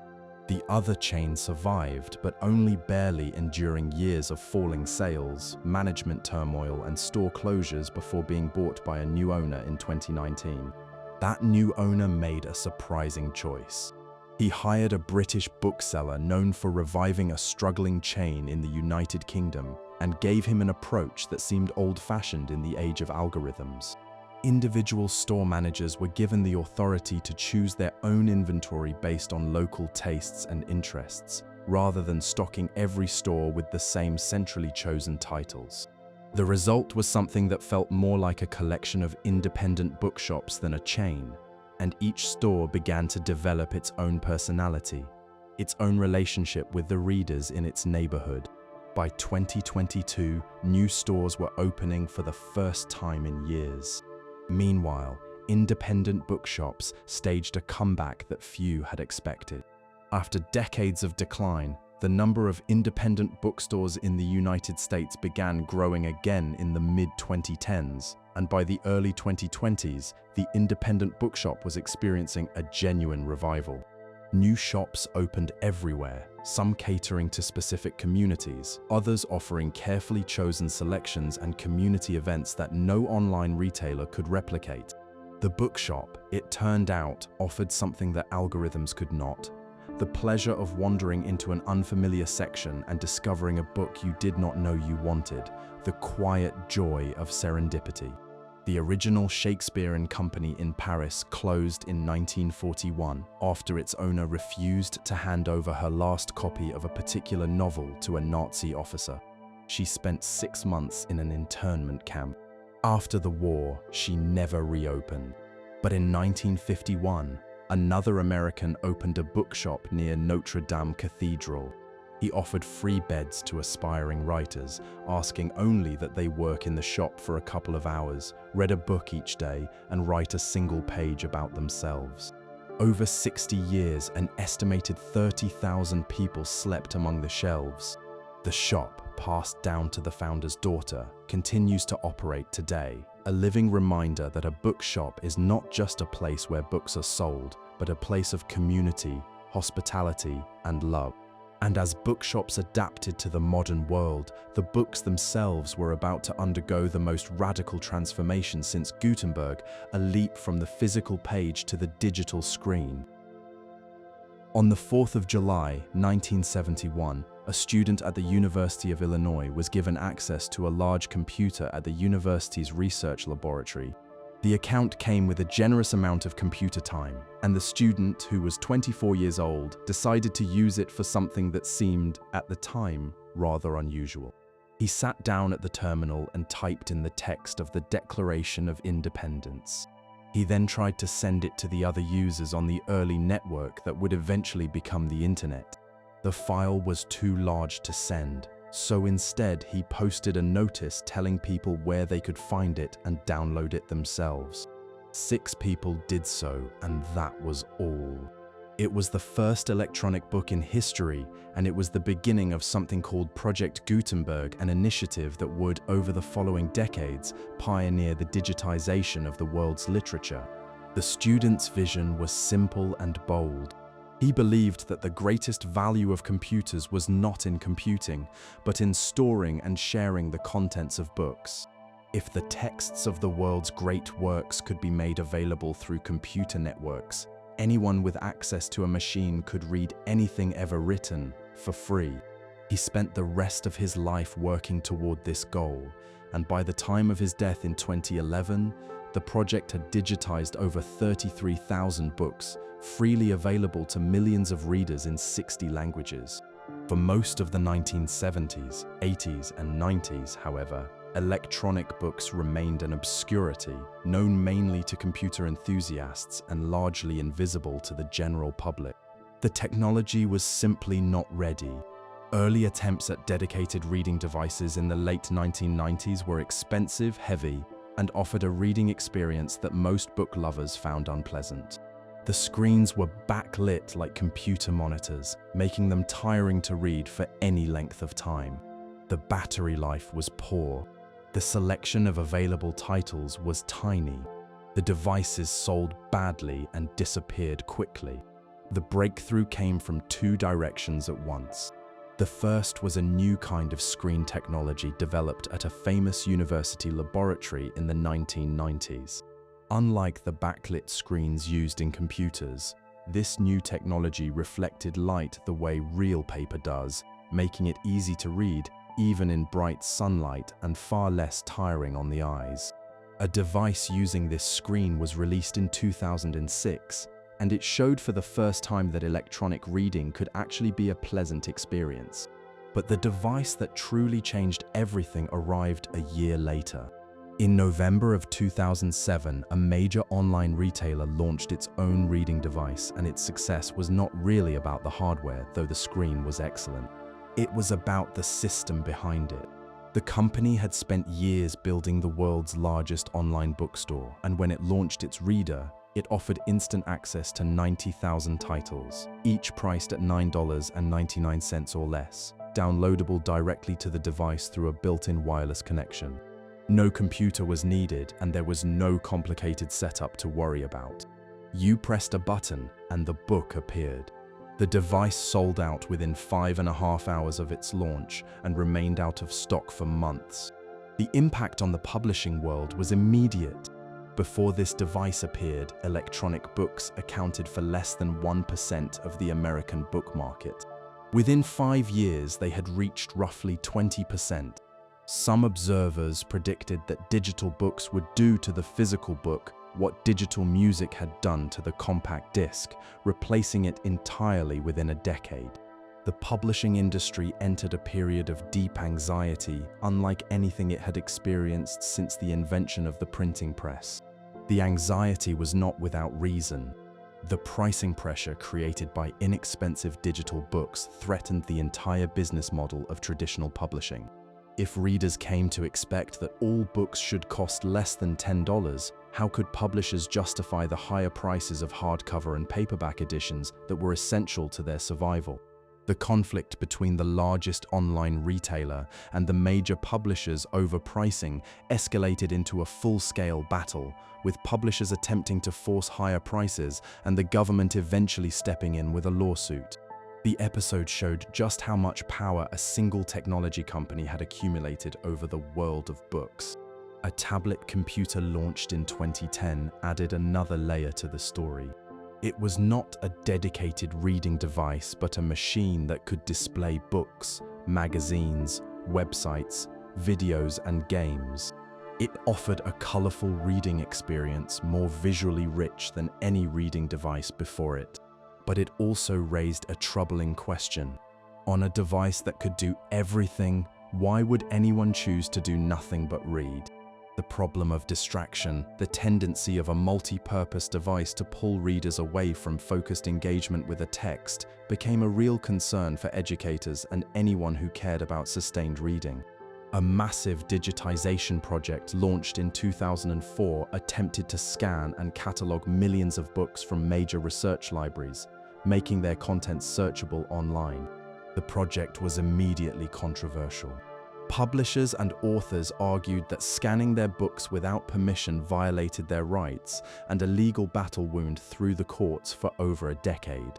The project now includes more than 40 million scanned volumes, making it the largest digital library in existence, though the full text of copyrighted works is available only in small portions. But the electronic book did not, as so many had predicted, kill the physical book. After reaching a peak of around 25 to 30% of the American market in the mid-2010s, digital book sales leveled off and even dipped slightly, while physical book sales began to grow again. By the early 2020s, print still accounted for roughly 3/4 of the American book market. The physical book proved far more durable than the compact disc, the videotape, or the printed newspaper. Something about the feel of paper, the satisfaction of a well-designed cover, the The simple ability to see at a glance how far you have read made the physical book resistant to digital replacement in a way that other older formats were not. The electronic book made literature infinitely reproducible and globally available, fulfilling a dream of universal access that stretched back to the ancient library at Alexandria. But the physical book, the bound codex that humans have been making for nearly 2,000 years, continues to hold its own, a technology so perfectly suited to its purpose that even the most powerful digital tools have not been able to improve upon it. And while the written word was leaping onto screens, something else was happening, something that brought the story of the book full circle, back to where it all began, with the human voice. In the autumn of 1877, Thomas Edison sat in his laboratory in New Jersey and spoke into a small metal cylinder wrapped in tinfoil. He recited a nursery rhyme, and when he played the cylinder back, the words came out, distorted, scratchy, barely recognizable, but unmistakably human speech, captured and reproduced for the first time in history. Edison immediately grasped that his invention had uses far beyond the novelty of recorded sound. One of the first things he proposed was the creation of recorded books, literature read aloud, that would allow blind people to hear what they could not see on a page. It was an idea that was both ahead of its time and deeply practical. The technology of 1877 was completely inadequate for the purpose. A single cylinder could hold only a few minutes of sound, the quality was poor, and the cylinders were fragile. But Edison had imagined a future, and it would take more than half a century for that future to arrive. The first real effort to create recorded books came in the 1930s, driven not by business but by a desire to help. Working together, a foundation for the blind and the National Library established a program to produce recorded editions of books for veterans who had lost their sight in the First World War and for civilians with visual impairments. The books were recorded on vinyl records that played at a slow speed, each side holding about 15 minutes of reading, which meant that a typical novel required dozens of records packaged in a heavy album. By 1942, over 23,000 specially designed record players had been distributed to blind readers across the country. It was a government program available only to those with certified visual impairments, but it proved that recorded literature could work, and it laid the foundation for everything that would follow.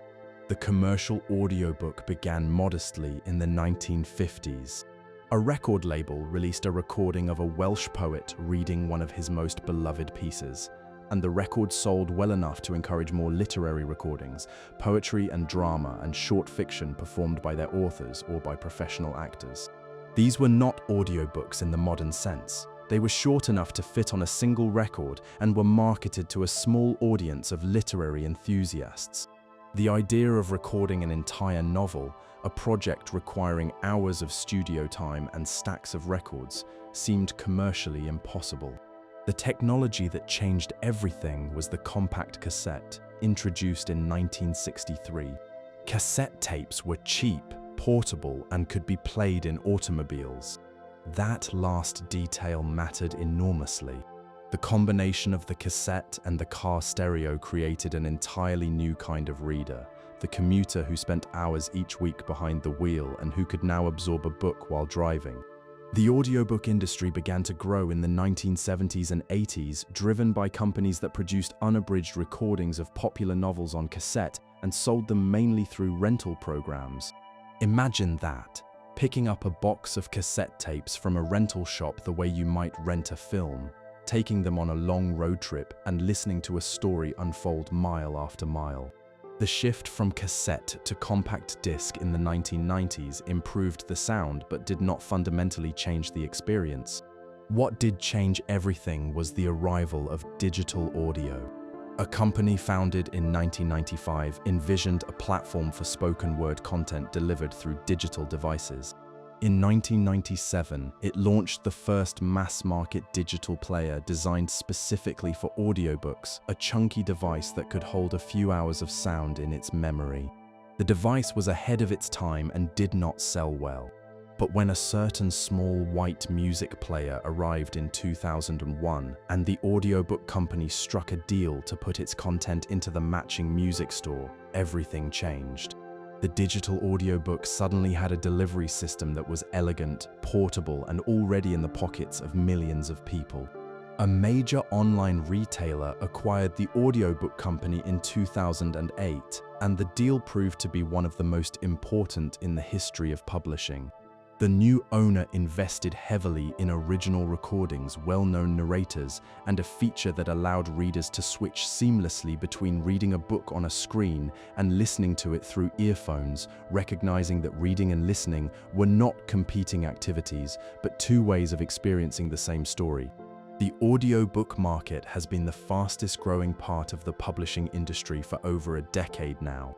In the United States alone, roughly 67 million people listen to audiobooks each year, and the global industry is projected to reach $35 billion by the end of the decade. The growth has been driven by the fact that nearly everyone carries a device capable of playing an audiobook, by the rise of a culture comfortable with long-form spoken content, and by the sheer convenience of listening. You can absorb a book while driving, while exercising, while cooking dinner, while doing anything that keeps your hands busy but leaves your mind free. The rise of the audiobook has also prompted a quiet but interesting question. Is listening to a book the same as reading one? Scientists who have studied this find that understanding and memory are broadly similar for both, though listening may be slightly less effective for complex or technical material where a reader needs to pause and reread. But for stories, for memoirs, for the kind of narrative history you are listening to right now, the experience of hearing a skilled voice bring a story to life can be every bit as rich as reading the words on a page, and in some ways richer, because a talented narrator adds layers of feeling and personality that the printed page cannot. There is something deeply fitting about the rise of the audiobook. The book began as a spoken thing, stories told around fires, epic poems recited from memory, sacred texts chanted in temples. The invention of writing transformed the book from something heard into something seen, and the history of reading has been, in large part, a long journey from communal listening to private silent reading. The audiobook is a return to where the story began. From the voice of a storyteller around a fire in the ancient world to the voice of a narrator in your earphones as you walk down a modern street, the human appetite for stories told aloud has never gone away. It was simply waiting for the right technology to come along. And as the audiobook brought the spoken word back to life, the book itself entered a new century, one filled with predictions of its death and proof of its remarkable survival. In January of 2020, a young student at a community college in Texas posted a 60-second video on a social media platform. She sat in front of a bookshelf, held up a romance novel, and talked through tears about how the book had affected her. The video went viral. Within weeks, a novel that had been published 4 years earlier and had settled into a quiet place on the shelves was climbing the bestseller charts. Within months, the author had become one of the most popular writers in the world. The phenomenon had a name, and it was powered entirely by short videos of young people talking about the books they loved. By the end of 2024, the movement had generated over 42 million posts and more than 200 billion views on the platform. Industry estimates suggested that nearly 60 million printed books sold that year could be traced directly to these short video recommendations. The publishing world, which had spent 2 decades worrying about whether young people still read, was confronted with an unexpected truth. Young people were not only reading, they were reading with passion, and they were using the most modern technology available to share that passion with the world. The story of books in the 21st century is, above all, a story of predictions that turned out to be wrong.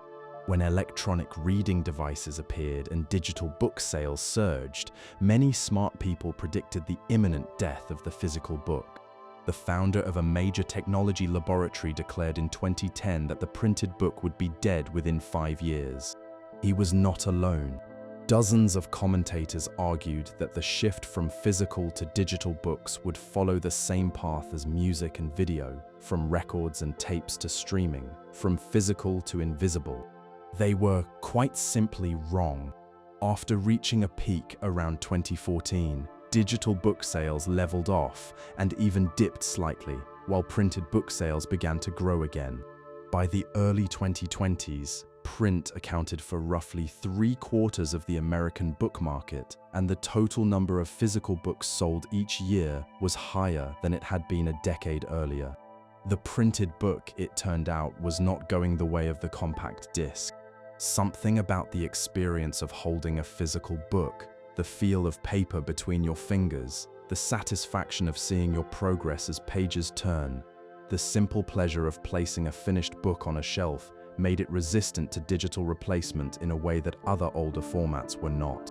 The self-publishing revolution has been one of the most significant changes of the century. A platform that allows any author to publish and sell a book to a global audience without a traditional publisher has transformed who can be an author and how books reach readers.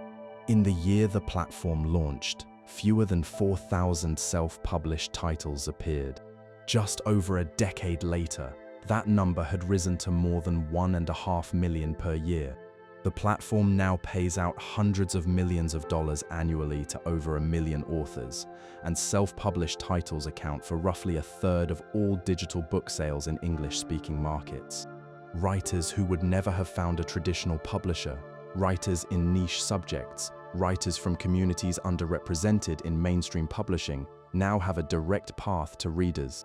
But the disappearance of editorial gatekeeping has also meant that the market is flooded with material of wildly uneven quality, and the challenge for readers is no longer finding books, but finding good ones. The arrival of artificial intelligence has introduced the most profound challenge to the world of books since the invention of the printing press.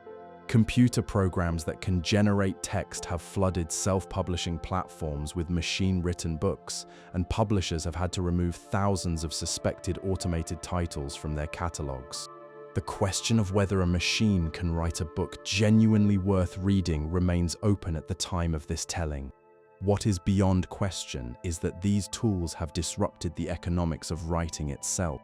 If a machine can produce a long manuscript in minutes, the centuries-old relationship between effort, creativity, and compensation is thrown into doubt. The challenge goes beyond the writing of books to how they are consumed. Automated tools can now condense a 300-page book into a 5-minute summary, raising the question of whether people will continue to engage with full-length works when they can absorb the main points in a fraction of the time. Some researchers worry that the habit of quick, surface-level reading may be changing how the human brain processes written language, making readers faster but shallower, more efficient but less reflective. The capacity for what some call deep reading, the kind of slow, focused attention that develops empathy, critical thinking, and contemplative thought, may be at risk in a culture that prizes speed above everything. And yet, amid all these challenges, the book persists. Global book sales have remained broadly stable or grown in the 21st century. New bookshops are opening. Book clubs are multiplying. Online communities of readers share their enthusiasm with millions of followers. Book festivals around the world draw hundreds of thousands of visitors. The book has survived clay tablets, papyrus scrolls, parchment, the printing press, the steam engine, the paperback, radio, television, the internet, the smartphone, and the electronic reader. It seems reasonable to suppose that it will survive artificial intelligence as well. Perhaps the most striking thing about the 21st century book landscape is the coexistence of old and new. In a single day, a person might read a physical book over breakfast, listen to an audiobook during a commute, browse a digital edition on a phone during a break, and fall asleep to a story narrated by a human voice. The book has not been replaced by digital technology. It has been multiplied by it. The same story can exist at the same time as a printed volume, a digital file, a recording, and a recommendation in a short video. The format changes, but the human hunger for stories and knowledge does not. The pattern of crisis and renewal that has run through the history of the book for 5,000 years shows no sign of ending. Every generation has believed that the latest change would destroy the book, and every generation has been wrong. The book is not a technology that can simply be made unnecessary by a newer one. It is something more fundamental than that, a reflection of the human need to reach across time, to preserve what we know, and to tell the stories that make us who we are. And so, as we come to the end of this long journey through the history of books, let us take a moment to consider why they endure and why they always will. In 2009, a team of scientists at a university in Atlanta, Georgia, conducted an experiment that revealed something quietly remarkable about what happens inside the human brain when we read. They gave a group of students a novel to read, a thriller set during the eruption of a volcano in ancient Rome, and they scanned the students' brains before, during, and after they finished the book. The results were striking. While the students were reading, their brains showed heightened activity in a region associated with language. But the activity did not stop when they put the book down. For 5 days after finishing the novel, the students' brains continued to show elevated connections in this region, as though the experience of reading had physically reshaped the pathways of their minds. The scientists called it shadow activity, the lingering echo of a story that has been absorbed. The study confirmed something that readers have known for thousands of years. Reading changes you in every way that matters. Not in some vague, sentimental way, but in a real, measurable, physical way. When you read about a character running, the part of your brain that controls movement comes alive. When you read about the smell of bread, the part of your brain that processes scent responds. When you read about a character's grief, the parts of your brain connected to empathy and feeling engage. Reading a book is, from the brain's point of view, a kind of rehearsal for life, a simulated experience that prepares you for the real thing. This is why books have mattered so much to human civilization. A book is not just a way to store information. It is a way to expand the boundaries of a single life. Through a book, a woman in medieval Japan could enter the world of a nobleman at court. A factory worker in 19th century England could understand the lives of people far above and below him on the social ladder. A child today can explore a world that exists nowhere on Earth but in the pages of a story. The book does something no other object can do. It breaks through the walls of time, place, and circumstance that normally limit what any one person can experience. A scientist who has spent decades studying the reading brain has reached a conclusion that is both wonderful and a little unsettling. The human brain was never designed for reading. There is no part of the brain built specifically for decoding written language. Every child learns to speak naturally without formal teaching, but reading must be taught. And the brain must repurpose networks originally built for vision, memory, and pattern recognition to perform the entirely unnatural task of turning abstract marks into meaning. The fact that the brain can do this at all is remarkable. The fact that it can do it so well that a reader forgets where they are, loses track of time, and enters completely into the world of the story, that is something truly worth pausing on. And this process of deep, sustained reading develops abilities that go far beyond literacy. It builds the capacity for critical thinking, for empathy, for the kind of reflective thought that allows a person to question their own assumptions and see the world through someone else's eyes. These are not just literary skills. They are among the most important things the human mind can do, and they are strengthened above all by the slow and patient practice of reading books. Now, as you lie here, let us think back over the long journey we have taken together through the history of the book. We began in the darkness before writing, with the voices of storytellers around ancient fires, carrying the knowledge of their people in memory alone. We traveled to the river valleys of Mesopotamia, where the first words were pressed into soft clay and left to harden in the sun. We followed the papyrus plant along the banks of the Nile and stood in the great library of Alexandria, where scholars dreamed of collecting every book in the world. We watched the Greeks and Romans build a culture of readers, saw the scroll give way to the Codex, and followed the monks who kept the light of knowledge alive through centuries of darkness, copying books by hand in cold stone rooms. We crossed into the Islamic world, where the House of Wisdom in Baghdad preserved the learning that Europe had lost, and where the book was honored as one of the highest achievements of civilization. We traveled along the Silk Road to China, where paper was invented and books were printed with carved wooden blocks centuries before Gutenberg was born. We held the illuminated manuscripts of the Middle Ages, marvels of gold leaf and ground pigment, and mourned the burned codices of the Maya.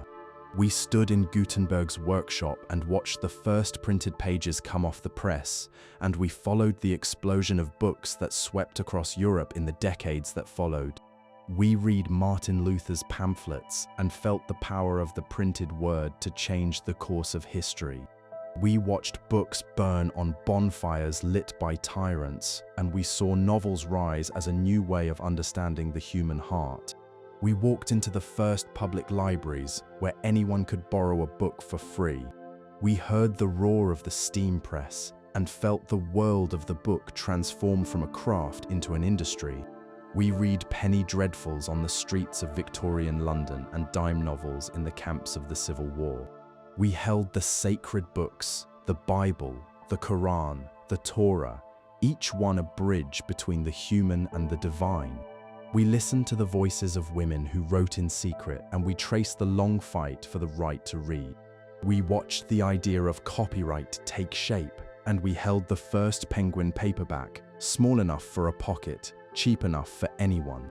We read with soldiers in foxholes and with dissidents typing banned manuscripts in their kitchens. We heard the new voices of Africa and Asia telling their own stories at last. We turned the pages of children's books, from cautionary tales to boy wizards. We walked into bookshops that were temples and homes and gathering places. And we watched the book leap from paper to screen, and from screen back to the spoken word. Through all of it, through every change of material and format and technology, the essential thing has remained. A person has something to say. They put it into a form that can outlast them.